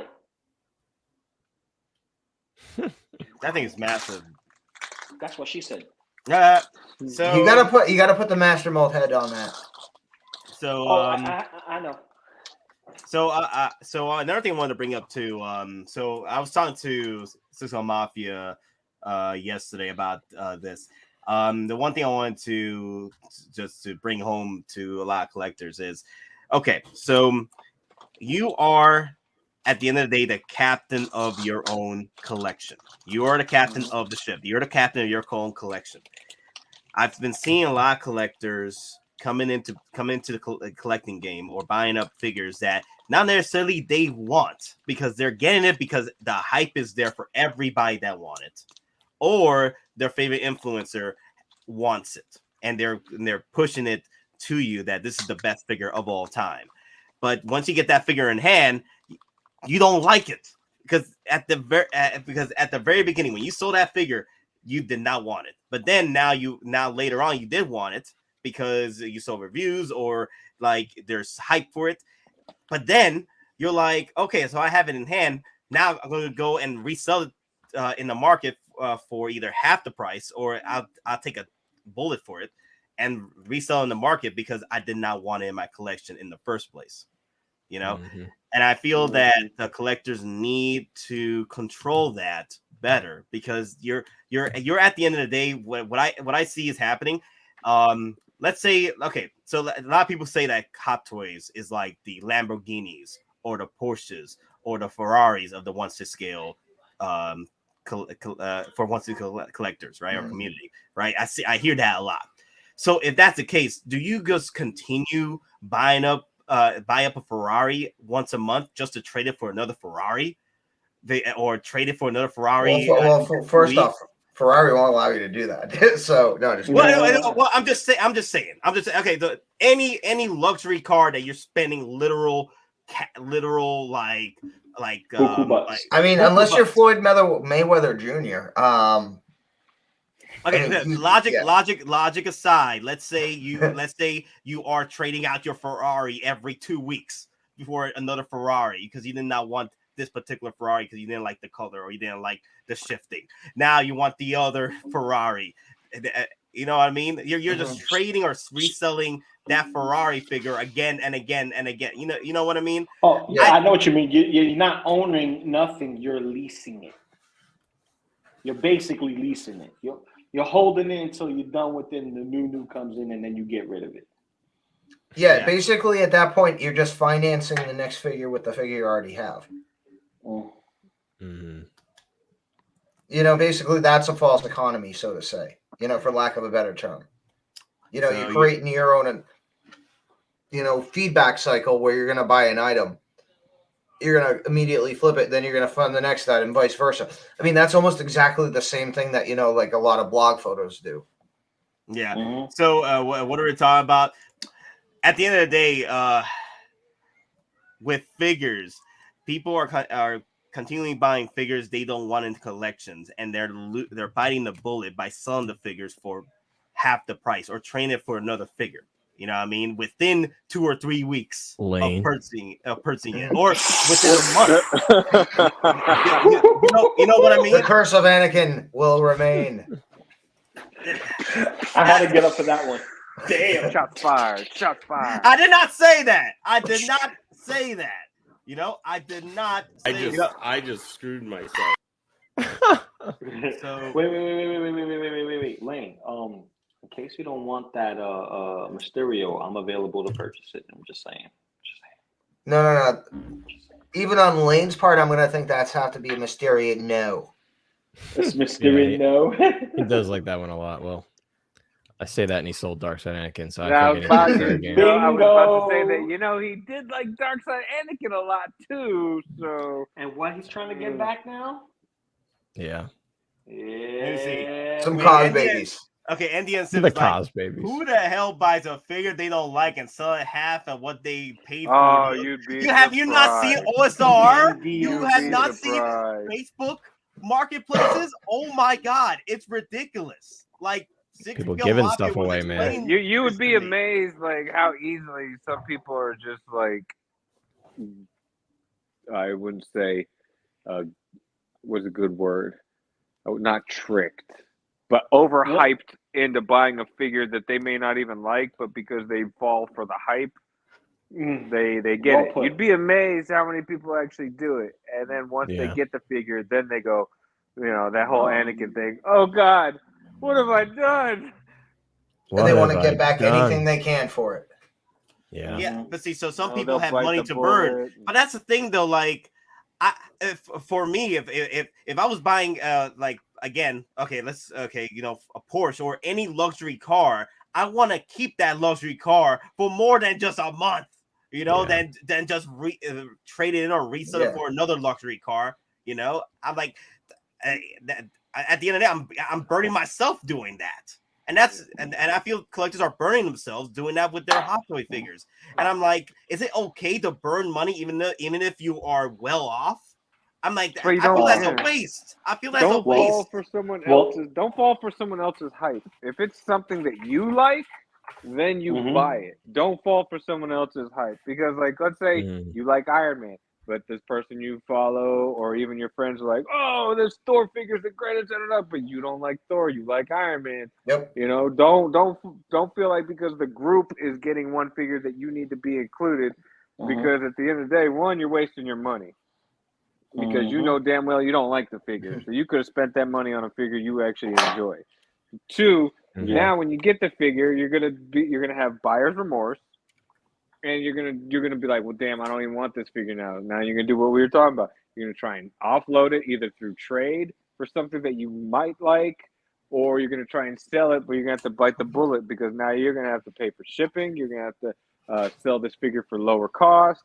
So I mean, at the end of the day, like don't fall for the overhype. If it's something you like, get it. If it's something you don't like and that you have to second guess yourself, like, am I sure I really want to get this? Then you don't want to get it. You don't want to get it. So don't waste your money. Yeah, I mean, it's one of those things. If you see a figure, you probably know within the first 30 seconds whether or not you want it. Now, there's a difference between seeing it and then knowing you want it, but trying to figure out how you're going to get it, put it on the back burner, and then seeing it, and then instantly, after that thought process saying, yeah, it's cool, but it doesn't fit, or I don't want it, there's a difference. And again, I just as example, the statue I got, I've been looking after that for 6 months, seeing me, he pushed me over, but also at the same time, I was so close to buying that anyways, because that's something I wanted, You just need to push. Just well, kind of, yeah. Well, seeing me in a little bit of liquid courage, so. A little bit of liquid courage, yeah. But we knew it was astronauts and stuff. We knew that you weren't going to regret it. So No. Now I want more. That's the problem. Yeah, see. Well, yeah. But going back to having money to burn. Another thing I wanted to bring up. Money to burn. I wanted to bring up another thing about Kaiju Daddy. Sometimes the hype pushes you over the fence on a figure you weren't 100% on. Peer pressure and collecting is definitely a thing people should be wary of. So let's move over to Loco Lu about the burning money because it also correlates with this as well. Yeah, like nobody wants to be the guy watching the money burn. Everyone wants to be Joker burning that big pile of money, and he says, "I'm only burning my half," and he's enjoying you squirm, because that's what he wanted. He wanted to see you like. I bought it. Said you a pawn. You get what I'm saying? Yeah. Just buy what you enjoy, buy what you like. Don't worry about everybody else and watch the new hype. Because here's the thing: collecting can be trendy, but it shouldn't be trendy. It shouldn't be like fashion trends. Like, okay, this is fly this decade. Oh, okay, no. We're putting that to the side. We're gonna go with this route. You buy what you want in your collection. You curate your own collection. You can seek other people's opinions on something you actually want. So for me, I have different circles of friends. And a lot of these different circles of friends bleed into other circles, right? We all have difference of opinion. We all collect the same IPs, but we don't have every single figure alike. That's what makes our collection different. That's what should make your collection different. So I want to bring this up with an OB before we move on to the $10 super chat from Cisco Mafia. So from the Nobi, he says about the Hulkbuster, we can assume for the time being, this will be the last time we'll see the Hot Toys Hulkbuster at retail. Tough choices for some. No one wants to be punished by history. Yeah. Mm-hmm. Yep. It was like what we he's were talking absolutely about right. earlier. Exactly. Yep. Mm-hmm. I mean, the prices will rise, and we're not saying that out of arbitrary guesses. We're going by actual, legitimate, documented fact. Go and look at past sales on Facebook before the 2.0 came out. This thing was literally, in some circumstances, going for $4,000. Yeah. And again, we're not inflating that. Those were confirmed sales, not best offer changes. Those are confirmed sales. So Cisco Mafia with a $10 super chat, y'all.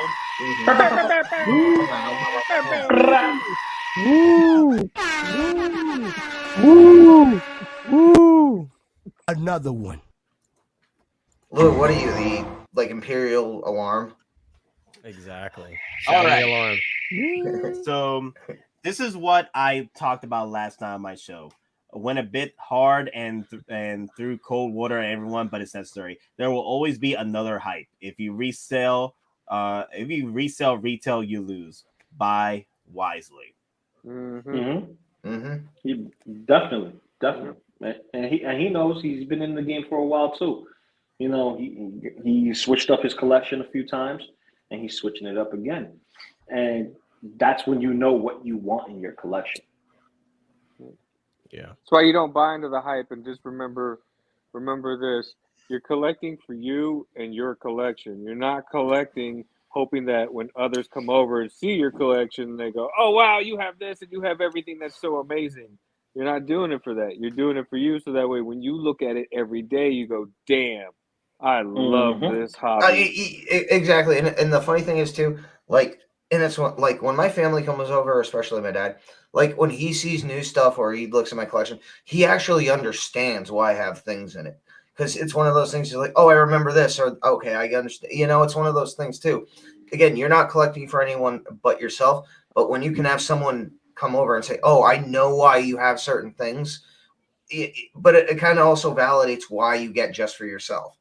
Because again, and other people said, I think on Hot Toys Hotline, it was also mentioned, people also can kind of get your personality when they see what you collect. Yeah, exactly. You're not trying to show off, but it's kind of like the true person who you are and what you collect, because it's a representation of all the different aspects of yourself. So what does that make Nate? I'm my damn mind. He's a hoarder. My damn mind. I'm the victim here. God, So there you go. No, Nate's a Hot Toys hoarder. Who has taught you these lies? Who taught you these lies? No, wait, you a Hot Toys whore? What? Hoarder. What is the title to somebody that protects? What is the title of somebody that protects a tomb? A gravekeeper? Crypt keeper? I guess that would be a crypt, and then that that's true. gravekeeper. A tomb But you know keeper. what I mean? I guess a tomb keeper, but that's Nate. Yeah, I am. I'm the tomb keeper. You dress oddly for a night. No. I'll take Anubis. I'll take Anubis. He's a temple guard. Temple guard. So I wanted to bring this up too. Museum curator. He's the museum curator. So I wanted to bring this up too. So say who said it here? I think Kaiju Daddy again said it. How much peer pressure and buyer's remorse we'll see with that N1 Starfighter. Oh, so you'll see a lot. Here's the thing, because look, there's people right now. TK brought this up. TK592 brought this up. People already selling off their clone troopers. FOMO remorse buys. Yep. Mm-hmm. Yep. They're if you go to Macari, last night, there were a bunch on there last night, right? 415 and higher. And I was just eyeballing them, just keeping an eye on them to see within hours, they just kept dropping from, dude, I watched one go from 450, it's at 375 right now. Yeah, and we've said this before. There's going to be a sell-off with the Arena Boba Fett too. You watch, it's going to drop significantly. Yo! For example, I've seen people already selling off their Boba Fett 2-packs. They literally bought within a few weeks after the post a few days ago because they were like, you know what?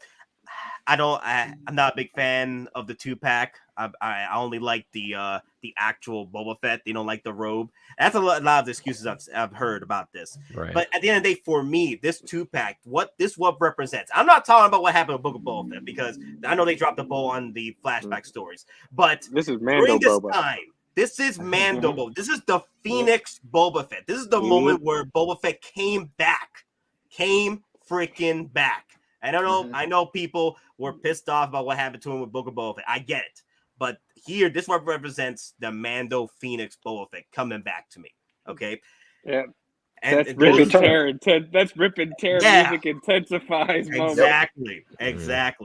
That's why I got mine. I'm keeping mine. That's why I picked this up. This is why I picked this up. Okay. Yeah, I love that set. And I feel that people need to have a strong emotional connection to these figures because at the end of the day, you can always change up your collections, but do not change it up so frequently to the point where you're like losing money with it. I mean, like I get it within a year or two, within changing your aspects of your collection. I get that because we always change it. But I see people just selling off their figures and changing up their collections. Like, yeah, you know what? I'm not keeping my Marvels anymore. I only had this for like a few months. Now I don't want Marvels. I want Star Wars. I keep seeing that. I'm like, and you can't just wait a year and enjoy your figures for about a year or two before you get them off. Yeah. Well, here's the thing. How do people enjoy their figures? That's another thing. Like I personally, pose my figures, play with my figures. Sometimes I take shots of it if I do a setup because that requires putting props in, putting a backdrop and stuff like that, and just setting the mood. Unless I'm going to do straight, white wall or black wall, just to do the figure itself. Now, some people just straight up sardine can, pick up the box, look at the figure, move it 1 or 2 times, and then stand it straight up the way it was in the box. Sorry, Denobi. That is oh god, that hits so close to home in multiple ways. That is what goes through my head is me as Tom Hanks waiting to deploy on Normandy, surrounded by young collectors on that ship, ready to the game. Oh my god! No. 1 guy, don't waste the ammo. 5 guys, let it rip. Oh no. Easter egg in that moment, that guy that goes, "Oh, look, my lucky helmet." That's the same guy from Starship Troopers who gets shot in the head for taking off his helmet. Yep. That was a little Easter egg thing moment right there. I mean, I'll just be Sergeant Horvath. So. What? How dare you, Loco Lu? What? How dare you talk about Nate's Sardine collection? No. I love Nate's Sardine collection, and we talk about posing every now and then, and he does his posing every now and then. He does it in front of the camera. So I give him shit because I'm his friend. I can give him shit. It's love. You get what I'm saying? It's good. It's positivity. I'm a little jealous of his collection, but it's honesty. It's wholehearted honesty. Even Don's collection, like his astronaut NASA stuff, like wow. You know what I mean? His Transformers collection, wow. You feel me? I got the Turbo collection, but so does P-Rock, and P-Rock got a nice collection too. And we're like, wow. You know what I'm saying? It's all about what you like and how you identify with your collection. And then when people see your collection, they're like, oh, I see why you got that. I see why you got that. I definitely know why you got that. Yeah, I mean, it's to impress people. It's basically supposed to be a representation of yourself. Bingo. It's supposed to impress you. Yeah, at the end of the day, it's supposed to impress you. Like, don't buy a figure that just to impress somebody else. Like, or I've the seen people hopes of flex. impressing somebody else. Yeah. I've seen people just buy a figure because they wanted to post it that one day. Yeah, I love this damn thing. Look how much I spend money on it, and then next week they sell it. I'm like, that quick. I thought you loved it. I thought you loved it. Yeah, I did, but then I kind of just it didn't. Like you just never really loved it, did you? No, I didn't. Okay. So Rodney's like, that's what makes one six figure so great. You can always change it up. Yep. Yeah, you can always change it up. Especially your collection. You don't have to solely just collect Star Wars, or you can always sell your Star Wars and then move on to another collection. But don't do it at so fingers to the point where you're losing money with it, because at the end of the day, you're losing. Well, if you're okay losing money, okay, that's cool. Like I guess that what brings the fun out of it. But don't let it bother you to the point where you're like, damn, like I'm burning out. Like that people tend to burn out that way. I think doing something is, let's see, how do I put it? When you do something so good so much, it ends up just hurting you in the process.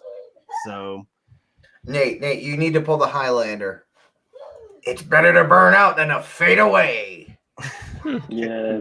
If you're cool with burning out that way, okay, cool. No thanks. Burning out all your cash and then end up, burning out. What was that guy's name in Highlander? Kurgan? Keegan? Kurgan? The Kurgan. Yeah. We need a 1/6 scale Kurgan, man. Well, apparently it's very close. They're doing the remake with Superman himself as Highlander.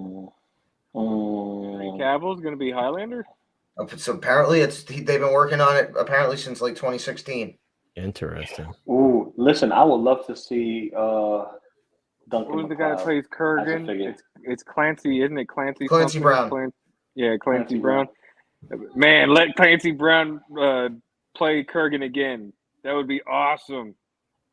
So let me see. When on average does collectors burnout take place though? 2, 3, 4 years? It can happen within the first year. It all depends on the person and like what they're doing. Like you can burn yourself out financially. You can just burn yourself out like mentally. Mm-hmm. It depends on your lifestyle too, because this is not Hasbro. This is not like that's an expensive Hasbro, but this is not $20-$30 figures. This is mortgage payments, car payments on exactly. Collectors. So you want to be wise with what you're getting, and you don't want to get your stuff and be like, okay, buyer's remorse and all that other stuff. You know what I mean? Like some people have a strategy, know the market, and do their stuff. And are good at either flipping or reselling some items that they currently have, and some people really like these gentlemen over here have their curation on their collection to the point where there's not any damages to their figure, to the point where they could sell it and get their money back and then some if they find the right buyer, or the right buyer says, okay, I'm willing to pay that price. Mm-hmm.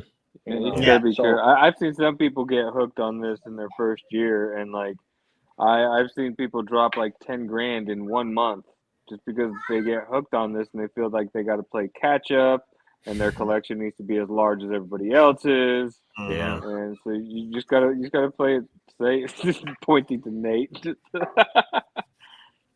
Yo, I'm the victim here, man. I'm the victim here. What you talking about? Who has taught you these lies? Nah, but see, you just gotta be safe, man. And just remember, like if you're new to the game, you don't have to play catch up. You don't have to be like, oh man, this dude's got 100 figures, so I need 100 figures. You don't have to play. Everything comes in time.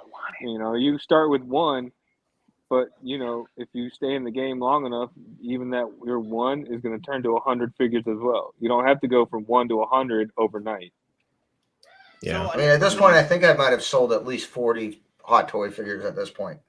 So it's all about finding your niche, your sweet spot. So this is another good one I want to bring up. Denobi says, if you study the Jedi texts, you never have to tap out, even if you're having a bad year. I've had bad years. I'm in for fortune and glory now, kid. So I want to bring this up because you can always take a break as far as like the speed of how you're purchasing your figures, or even to the point where, okay, let's say Star Wars is not doing it for you anymore. There's always the Marvel line. There's always other lines from Hot Toys. Hell, there's other companies. There is 3-0. There's if you're cool with them, Asmus, like emphasis on collectibles. Iconic BBTS game toys. I hate to say this, but in arts, Once we see the product, yes. We haven't seen anything That's yet. why again, that's why I and made my you know, hands and up. I can attest to that because, like, you know, right now I'm going through a bad year. January. Yeah, that's an my understatement. Because of my situation, but I haven't tapped out. Yeah, You know? you just strategizing. You just strategizing. Yeah, exactly. Adapt and overcome. If anything, it's just made me turn into more of a strategician, like Sun Tzu Yeah. and the art of divorce. Yeah, Sun Tzu. It is Sun Tzu. Oh, that's a clip. That's a clip. Damn. Oh shit! Cigars and bacon. Damn. The art of That was divorce. perfect. Oh, damn. Sun Tzu ain't got shit on me. No. Bro. Time The thrilling sequel starring Wesley 34 Snipes. minutes. An hour 34 minutes all the way to now. That's the clip. So Hot Toys Hotline, I want to hear your thoughts on this personal journey. So I think for me, I haven't really experienced burnout yet because you could see I'm sitting in my Star Wars collection room, and that's where my love really lies. And I for the longest time, as you guys know, I stuck to strictly Star Wars because I love Marvel, I love DC, I love all these 80s movies and stuff like that. But I'm like, do I want to make that dive? Because when you have a Star Wars collection room like I have, and like many of other big collectors have, where you have 100+ figures, it's a lot of space and money dedication. So it took me a while to decide if I wanted to go to the dark side essentially and start buying Marvel and DC and stuff like that. So I thankfully did not experience burnout, but I think what we were saying earlier is a perfect example of how you can experience burnout is buying a lot of figures that you're not really sold on. I know a lot of people grab that Chrome Clone Trooper because everybody was all like, "Oh man, it's about to go it's about to go waitlist. It's about to sell out. It's limited." And it's like, and I think a lot of us YouTubers and stuff were talking about how limited they were, and it's like our intention wasn't to get people to buy them quickly. We were just trying to let people know who were interested in it, like don't sleep on it. You know what I mean? Mm-hmm. But I think a lot of people take that message differently, and some people see what they see on Facebook groups and by what some YouTubers are saying, and they go out and buy it because they're like, "Oh man, I want to get this," whether they want to resell it or they think they're just going to miss out on it and they'll regret it later. Mm-hmm. But I think what ends up happening is people, and I always use that Pennywise example because that was such a crazy like phenomenon where everybody's like, I have to have this Pennywise, and so many people were saying, I don't like horror, but this figure is really nice, and they all bought the Pennywise, and I love that Pennywise figure. I have 2 of them. But a lot of people bought it knowing that they didn't like horror movies and knowing that they didn't know much about the character, just because they didn't want to miss out because everyone was saying, oh, this is, they don't do horror figures often. This one might be a grail. This one, you know what I mean? Everybody, those grail words obviously get thrown around a lot, and everybody jumped on that Pennywise. And look at Pennywise now. He's selling for $220, and he's back in stock. He sold out briefly, and he's back in stock. And a lot of people who jumped on that Pennywise figure are regretting it because they're not going to get their money back. But that's a perfect example on how you could jump into a figure because everybody's saying how nice it is, and you fall into the hype, and then you buy something that you don't really want, and you immediately lose money. Like Anthony was saying, it's like you can't buy a lot of these new figures and expect to get your money back if you're just going to turn around and sell it a week or 2 later. You know, you have to buy this stuff because you want it. And now you have to play the game with the coupons and stuff if you buy from Sideshow, or if you're in Marcos's Facebook group, for example, when he drops the codes and everything. Like, you have to play that game, because if not, you're going to pay full price for these figures. And then as soon as they drop and they're in stock, they're going to be $50, $60 cheaper than what they were retail. So you got to play that game now. So before we continue, I wanted to bring up Bugsman. What's up, Geekin Out people? Where can I get one of those shirts? Bugman, don't worry. Gonna be having these shirts available for purchase later this week. I just been sick the past few days. I honestly was about to cancel this stream because I'm feeling so freaking numb. But I was like, okay, now I gotta do the stream. I gotta get to the gig, all right? But yeah, I gotta get to the job. So don't worry, Bugman. We'll have these shirts available for purchase later this week. So I'm feeling better now. Well, I'm getting better. So tomorrow I should be able to really sit down and hammer out the store, and then these will be available for purchase. Not only this one, Bugman, but I have my other shirts here, but the other 3 examples. There's also be a coffee mug available. I'm going to try and fit in the sock. We'll see about the socks, okay? We'll see about them damn socks. We'll see about them socks. Don't worry. Socks on socks on socks on socks. Socks on socks on socks on socks. Oh, $5 super chat from Aunt P, y'all. Thank you.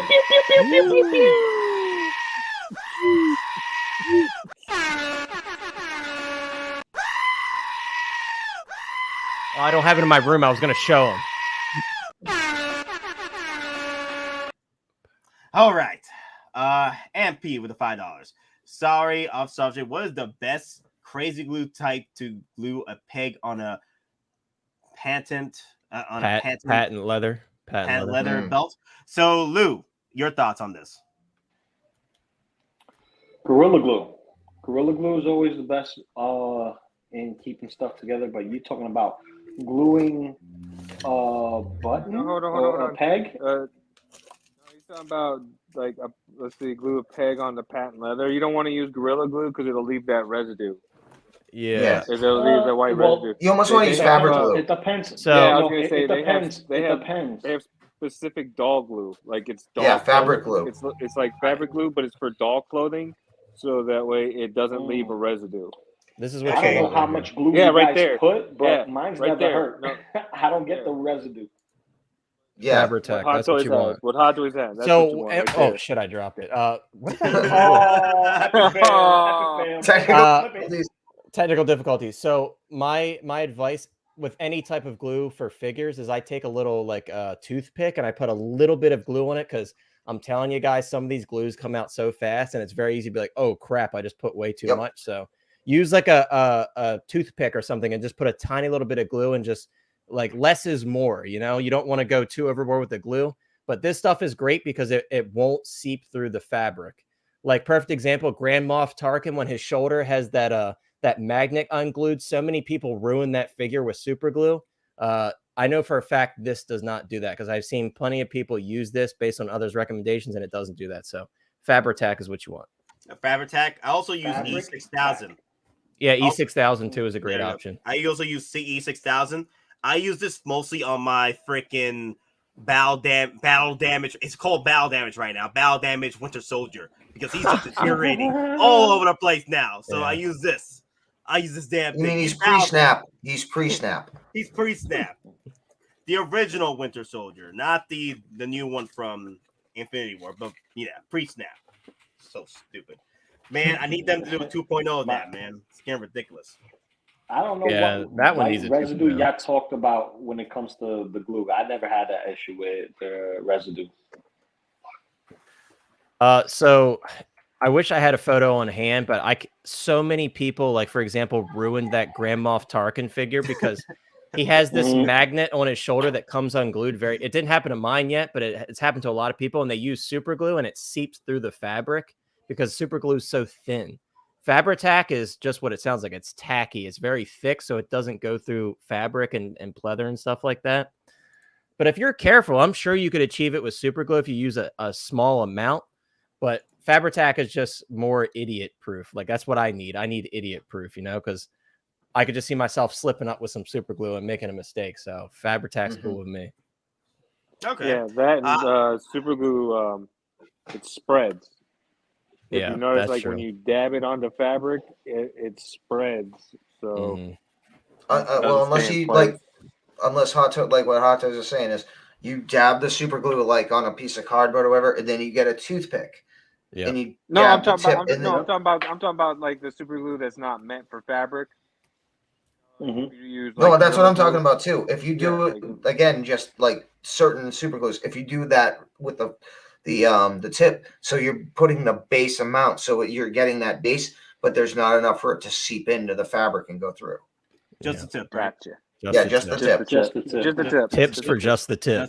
And if you don't have toothpicks, you can use sewing needles for sewing needle. Yep. Anything with like a sharp point like that would work. Yeah. Because that's what I usually like. If or thumbtacks. Like there have been times when I couldn't find my sewing or even nails or toothpicks. So I've used anything with basically anything with a point and it's long enough to where it can apply. So you get that very fine dab. That's what she said. Let me see. Is the original Winter Soldier figure flaking, Nate? It's only flaking right above the belt, right there. I could hide it with the belt. The problem is the whole figure, because the material's so old, the material is breaking down. So that's why I use the glue to maintain the material. But yeah, it's the arm is still good. Everything else is still good. Just that I can't do much with it because it is borrowed time with that freaking pleather. It's borrowed time on that thing, and I'm waiting for my 2.0. I told you all you had to do was send me the vest, man. I would have hooked it up with a little bit of that pleather paint application. It would have made it look just like new.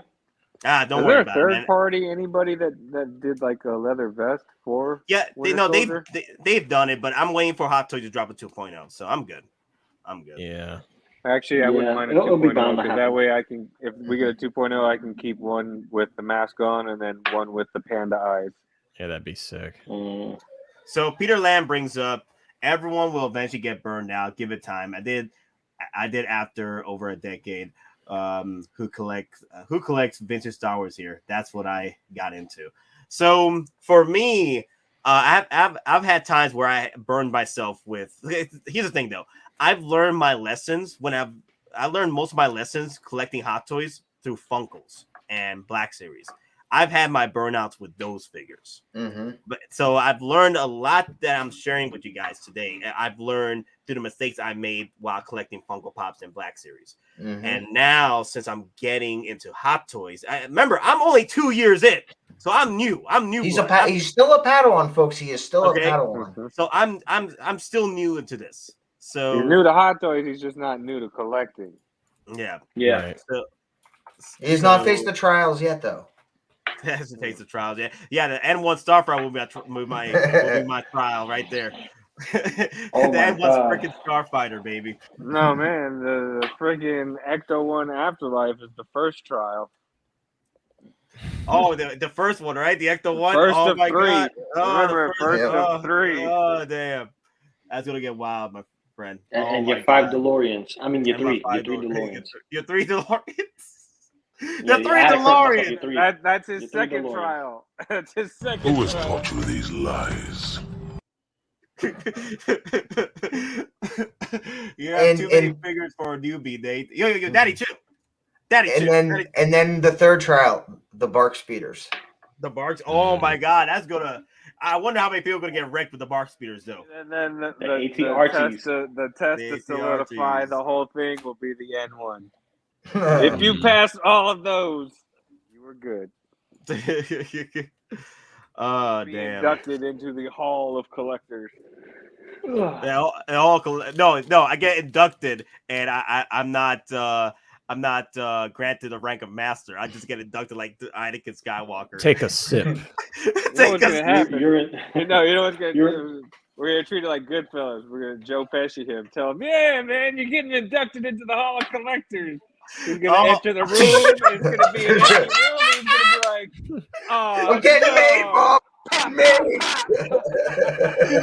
Oh, I love this one, Denobi. He's like, Nate, I'll grant you a seat in the council, but you are not a master Jedi yet. It'll happen.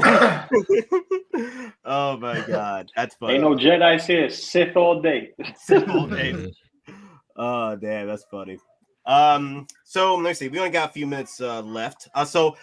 Last thing I wanted to bring up for discussion. So there are figures right now that are hitting blue screen and waitlist that are not released yet. Yeah, so how do you guys feel about that? Like, we're coming back to that again. The whole phase where there's these figures that are hitting the waitlist. That hit waitlist?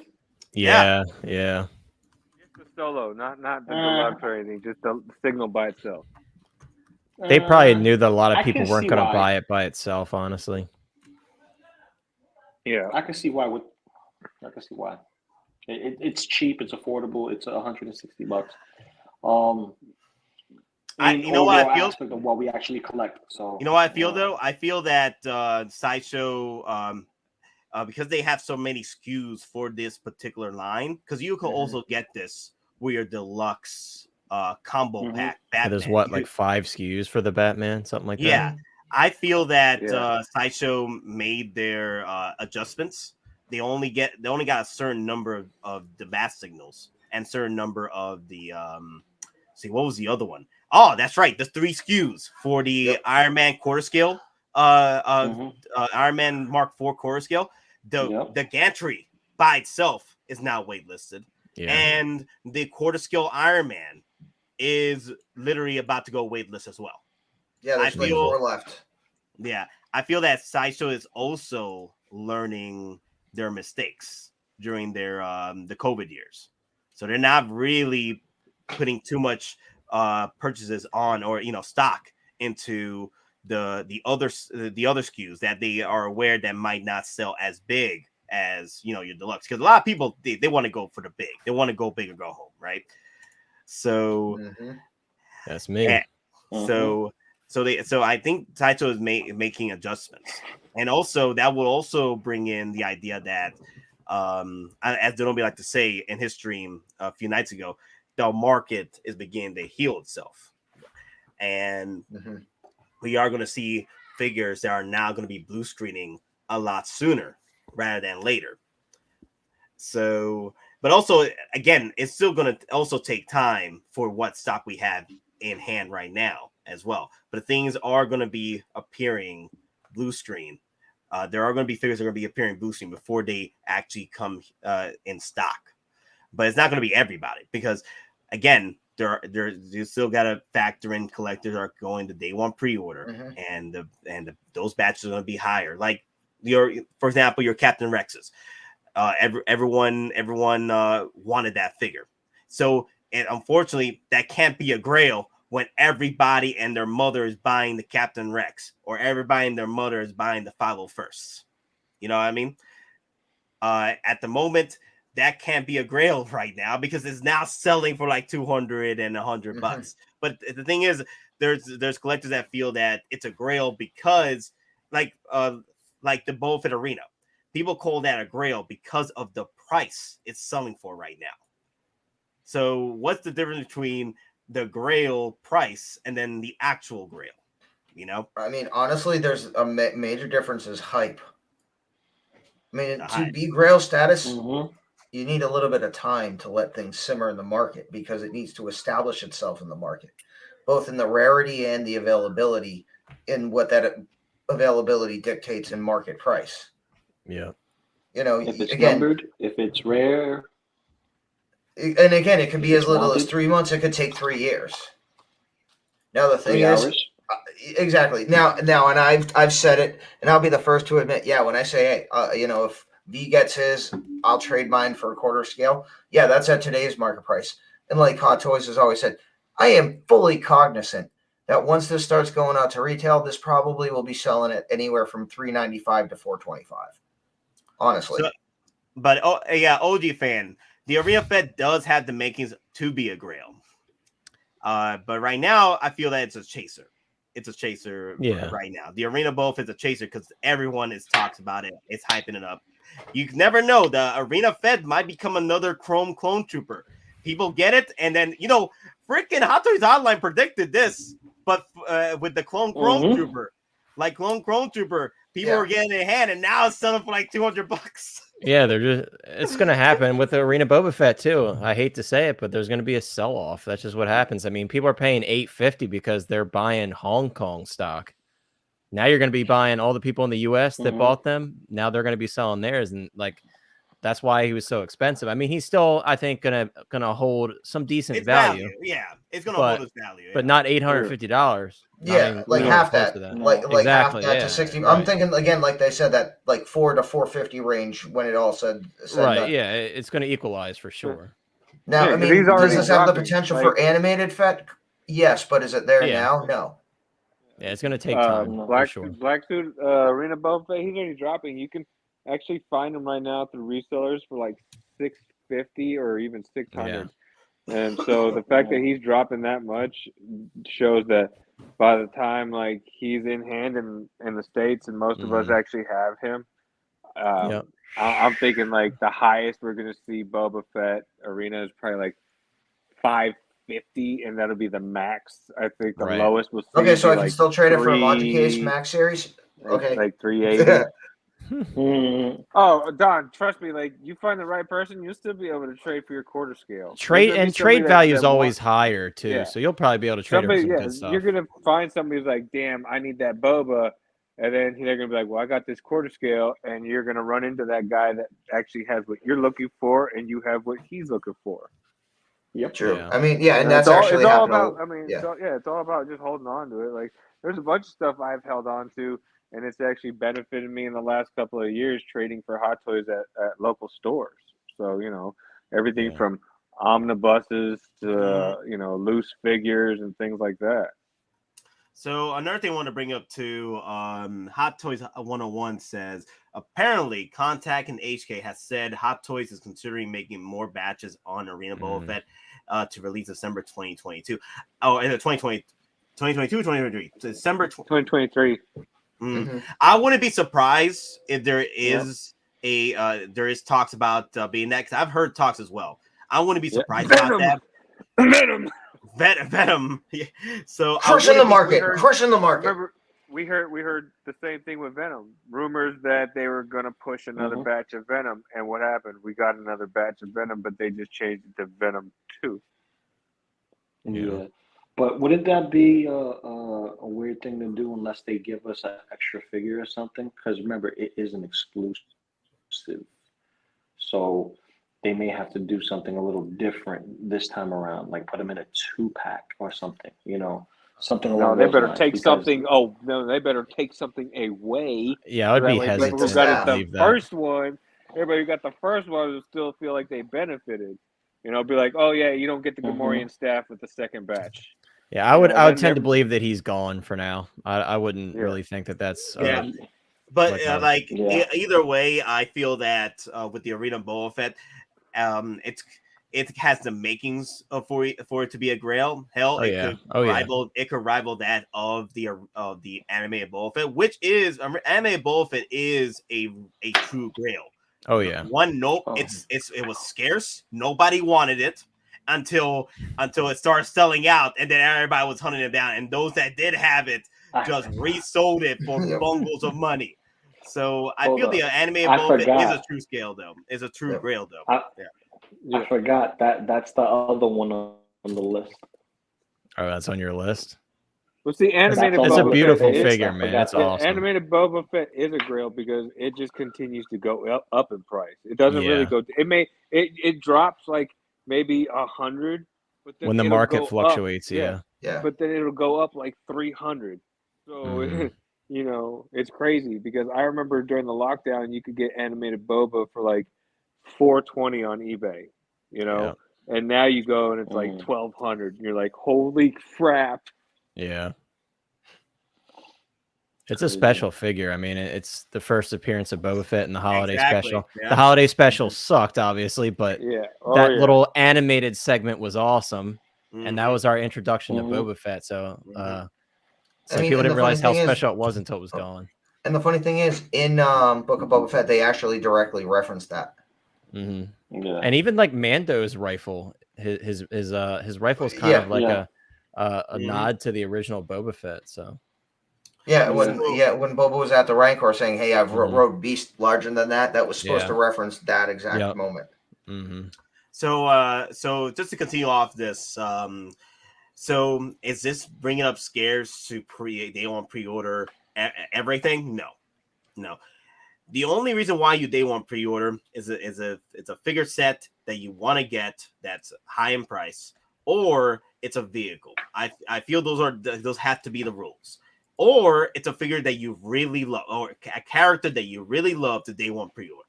For me, the 2-pack Boba Fett, day one pre-order. I was aware that this figure eventually, hey, you might get the 10% discount on it because 2-packs tend to sit.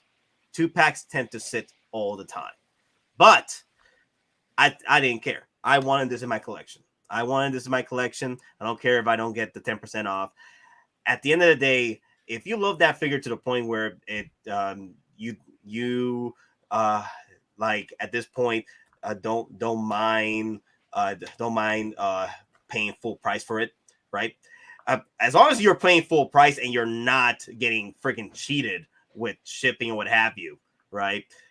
At the end of the day, hey, you gotta love that figure in order to day one pre-order. You gotta love it. You gotta love it. Yeah, buy what you love. Just buy what you love. That goes back to buying what you love, man. Yeah, part of it's like if That's you what it day goes one back pre-order to. stuff, That's you're paying to get it sooner as well. But yeah, it's gonna get crazy because now I feel we're gonna be seeing a lot more figures slowly but surely getting the blue screens, and that's when the chaos starts. Everybody starts scrambling to buy up all these blue screens, and that's where I don't want collectors to fall into that trap where they are stuck with so much blue screens that they're just buying up blue screens just for the heck of it. I mean, like, okay, I don't know if I want that figure, but it's coming home. I'm like, you sure? You sure about chaos that? theory. It's chaos theory. Hype chasing. Hype chasing. You was too concerned if you could. You never worried if you could. Yeah, well, you have to know you. You know yourself. So thy own self be true, right? It's the same in your collection. You know what you want in your collection. You're gonna go buy what you want in your collection. If you're on the fence and you're looking and you're getting FOMO'd, then you don't really want it. If you're looking to get pushed over the edge because you've been eyeballing it and you just need that little extra liquid courage, but you were already eyeballing it, you was gonna get it anyway. It's just that you was looking to bite your time to see which one you was gonna get, and fortunately, you got the last one, and it was called perfect. Yeah, like literally, I looked like one of the last ones in the United States, aside from Amazon, and Amazon as a whole. Another adventure. Chaos is a latter date. Oh no, damn. Chaos is a circle. Chaos is a circle. One twists one direction, the other outside one twists the opposite direction, and all you have is a clusterfuck in the middle.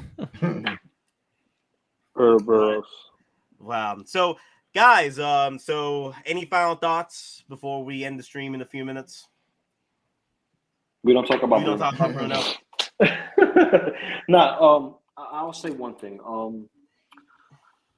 With certain things, know what you're gonna get. Don't fall for the hype. Don't fall for the hype at all. Everyone says don't fall for the hype, but we all fall for the hype eventually, and that's what we're doing this for. This is almost therapeutic, where you're like, okay, we talk about certain things we want in the collection, but do you really want it? And when it releases, are you gonna be like, oh no, I don't want it because the neck is like this, the elbow's like this, the way it looks like this didn't look like that, and blah blah blah blah. You get what I'm saying? You put your money where your mouth is and you buy it, or you wait for the opportune time to purchase something. Sometimes life takes over and you have to make, the hard decisions and do your stuff, or you could be like Nate and buy everything when you want to. He doesn't buy everything right then and there. He buys it when he wants to. He's a strategist too. That's true. It has to be strategy. Like, choose wisely, young Padawan.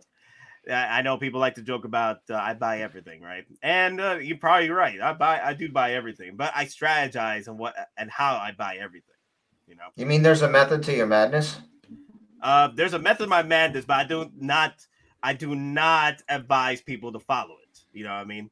Like, you have your own budget, as weird as it is. You understand it, it works, but you can't explain it to anybody else. Exactly. It's pretty much like the Tony Stark. All right? Yes. Don't do anything I would do, and definitely don't do anything I wouldn't do.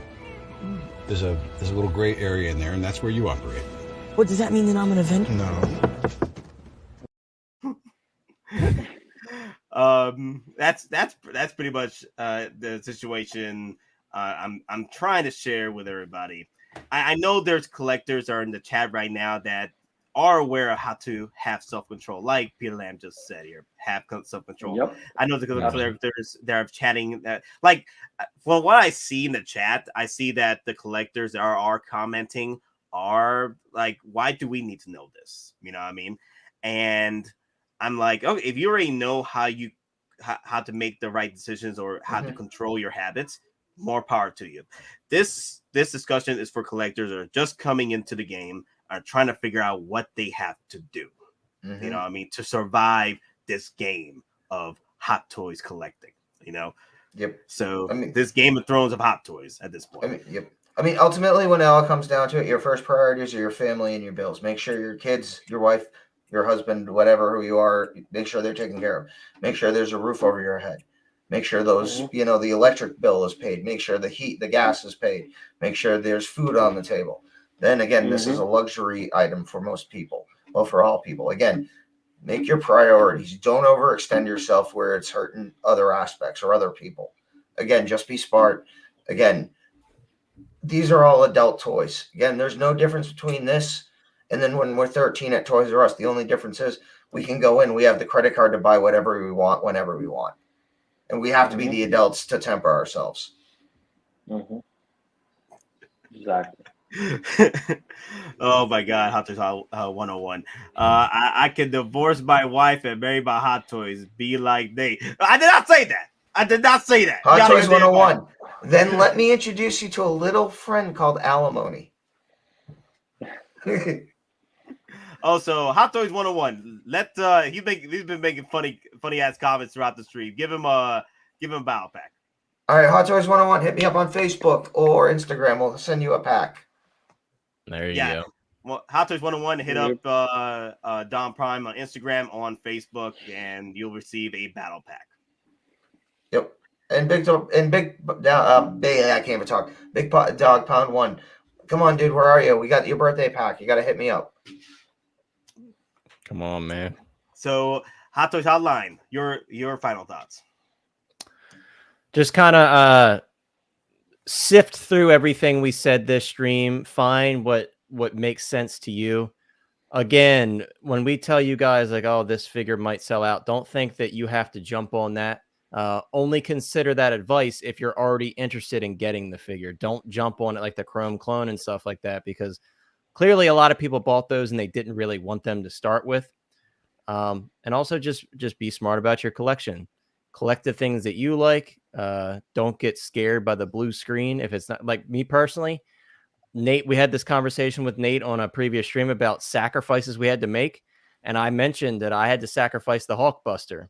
So seeing this blue screen, I wasn't phased because I already made the decision that I'm not going to be getting it, you know? So as much as it hurts, because I would love to have it, I think it's a beautiful piece, but I've determined it's too big for my collection in terms of the amount of space it takes up. And it's very expensive. I mean, I could buy a lot of Hot Toys for the price of that Hulkbuster. So for me, that's a sacrifice I made. And that stream kind of goes full circle with this one because you have to make sacrifices sometimes. You can't buy everything. Even everyone that has big collections, they can't buy everything. None of us can. Your money will run dry eventually if you keep doing that. So, I mean, just real quick, like you were saying, you can buy a full complete set of Maji cases, like a wall combination, for the price of a Hulkbuster. Yeah. So again, just because you necessarily want to grab that and you have the money and you don't want to do it, you can use that same money for other things that'll enhance your collection. So again, if you have that money and you're going to get a figure one way, don't think just because you have the money, you have to buy it. Believe me, if you have the money, you have much more freedom in what you can actually get, you know, especially if you have it in hand.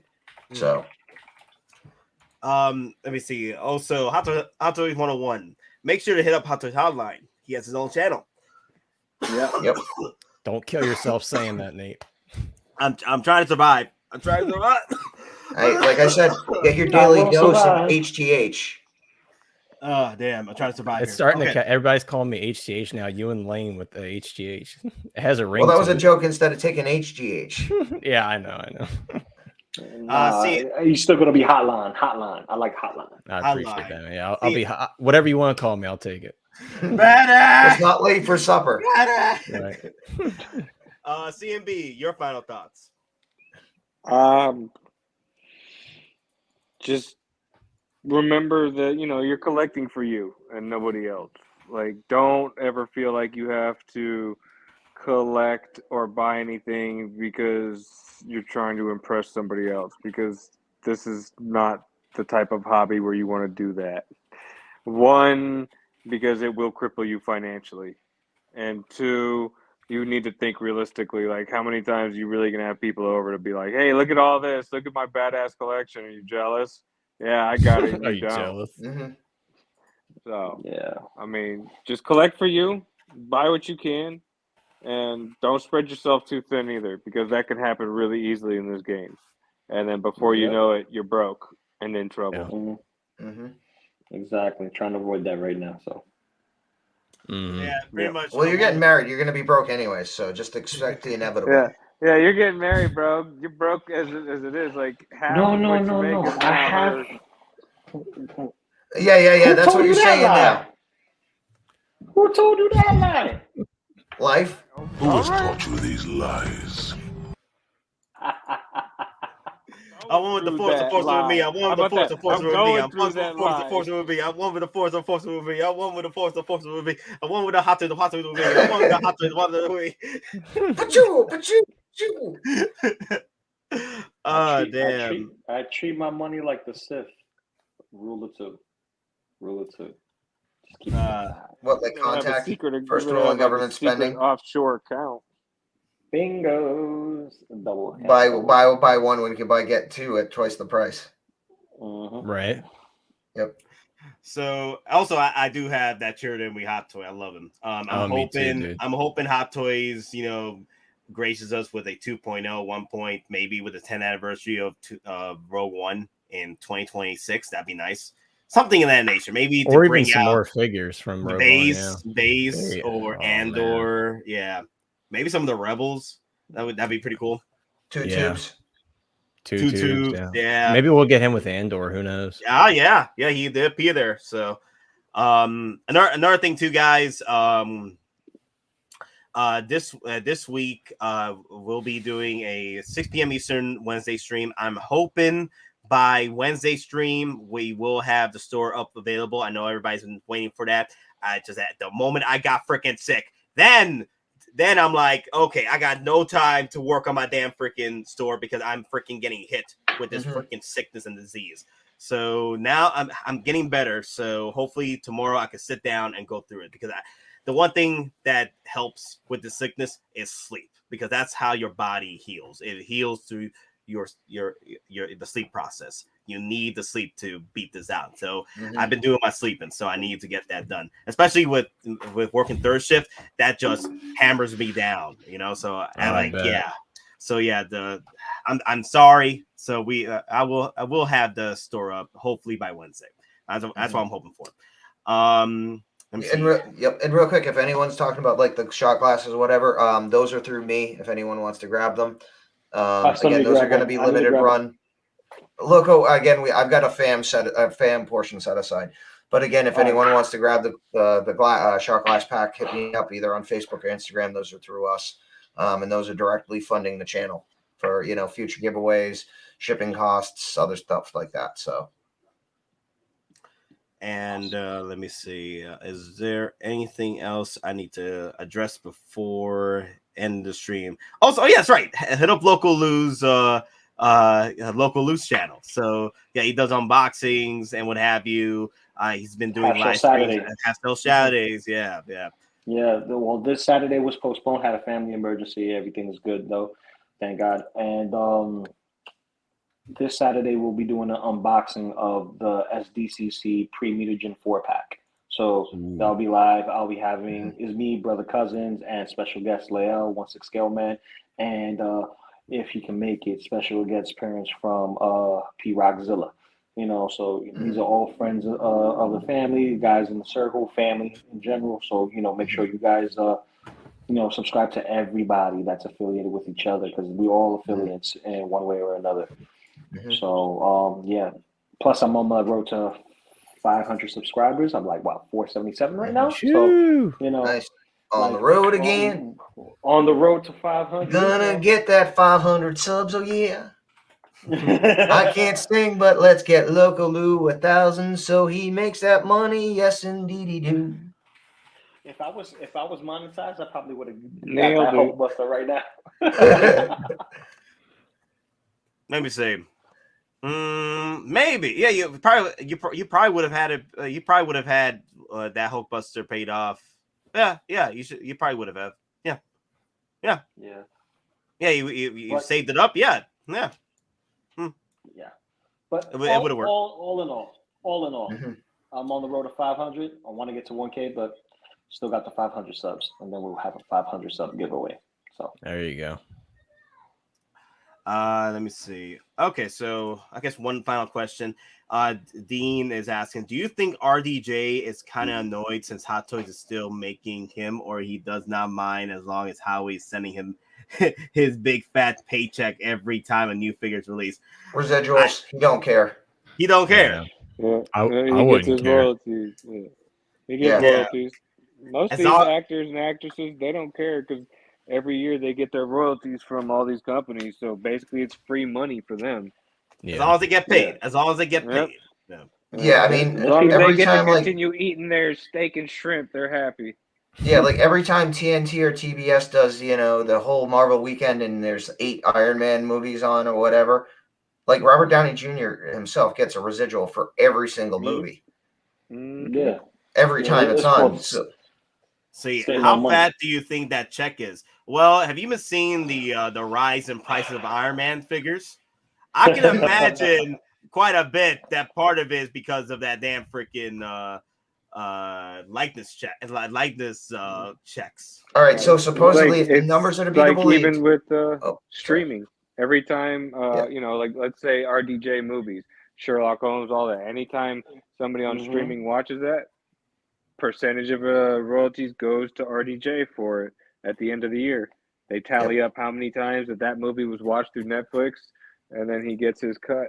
So RDJ yeah, tax. of course they're not complaining because you know it's free money. As far as they're concerned, they don't have to do anything Yep. to get it. They've already done it. They did the acting. They've done the movie. At the end of the year, they're getting all this money coming into their bank account. So that's why it's called royalties.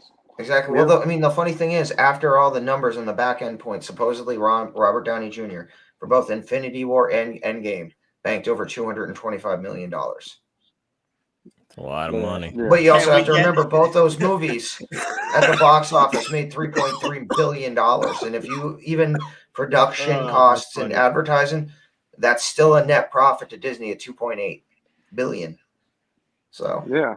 I love this one right here. Can we get Howard Chan to make a Nate Meister figure and call it the victim? Right. Well, Nate needs to reach out to a couple of people I know to get his head sculpt done. I'm getting mine done right now as we speak. I want a stormtrooper with my face on, even though I'm not that hey, special. Loco, when we're at New York Comic Con, Hasbro, they're gonna have the selfie series booth there. I'm gonna do and that that's myself. exactly what I'm gonna do. order one. Yep, I just don't know whether I want like a stormtrooper or like I don't I know want which to be one a I want yet. Mandalorian. I want a Mandalorian. That's what I want. Well, supposedly they're going to have I'm- more figures there than the Oh, initial like more run. options. That's cool. Yeah, supposedly. So I'm going to, if they have them, I'm going to go heavy Mando because I'm a heavy set guy. It would fit my style. I thought you go like one of the Power Rangers. Mhm. Do you see how fat I am? Oh, hey guys. So I'm going through the votes right What'd now. you think? So 160 votes within 2 hours. When do you place your order? 23% say day one pre-order. 41% say after release. And discounted 24%. And blue screen at 11%. So 41 takes the cake. For me, I'm all of these. But I tend to, just make sure I control myself, especially in some situations here, especially that blue screen. I don't want to be so involved with the blue screen. I'd rather either get myself between the discounted and after release. Day one pre-orders. Yeah. I've been solely keeping those on my vehicles and bigger purchases. But for me, I'm in between after release and discounted. The blue screens are like those figures. I'm like, okay, I'm keeping in the afterburner just in case. You know what I mean? And usually I get to it before the blue screen. Yeah, I was successful on a couple of figures. That's the Mysterio, the Hawkeye Ronin, Iron Spider, Mark IV Spider Suit. Technically, if you want to get technical, the Boba Fett. And Marty. So I'm 6 going in. The ones that I'm like, yes, I can, don't, and grab it.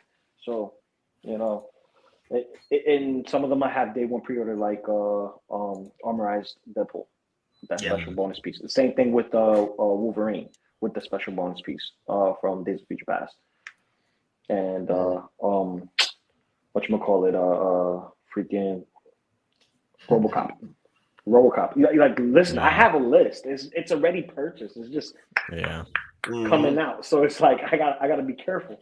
We all talk about being careful. So and this is not including the No Way Home stuff.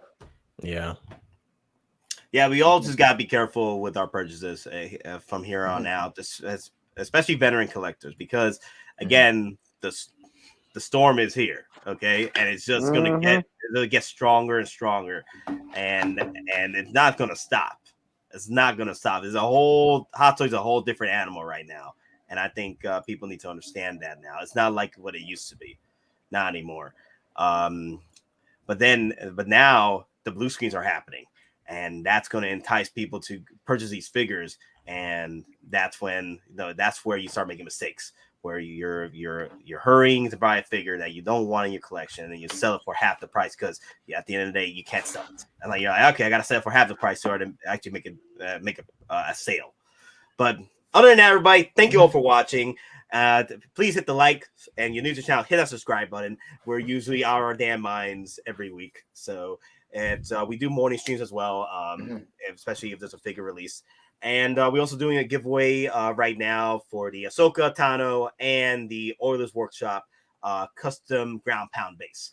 And all you have to do is just and the Star Ace and the not Star Ace, but the Aces, and the Hulkbuster too. That Hulkbuster. That's later, not for you, Loco. Not for you. Way later. But that's it, guys. Just hit up on the channel and check out those giveaways on the actual YouTube channel.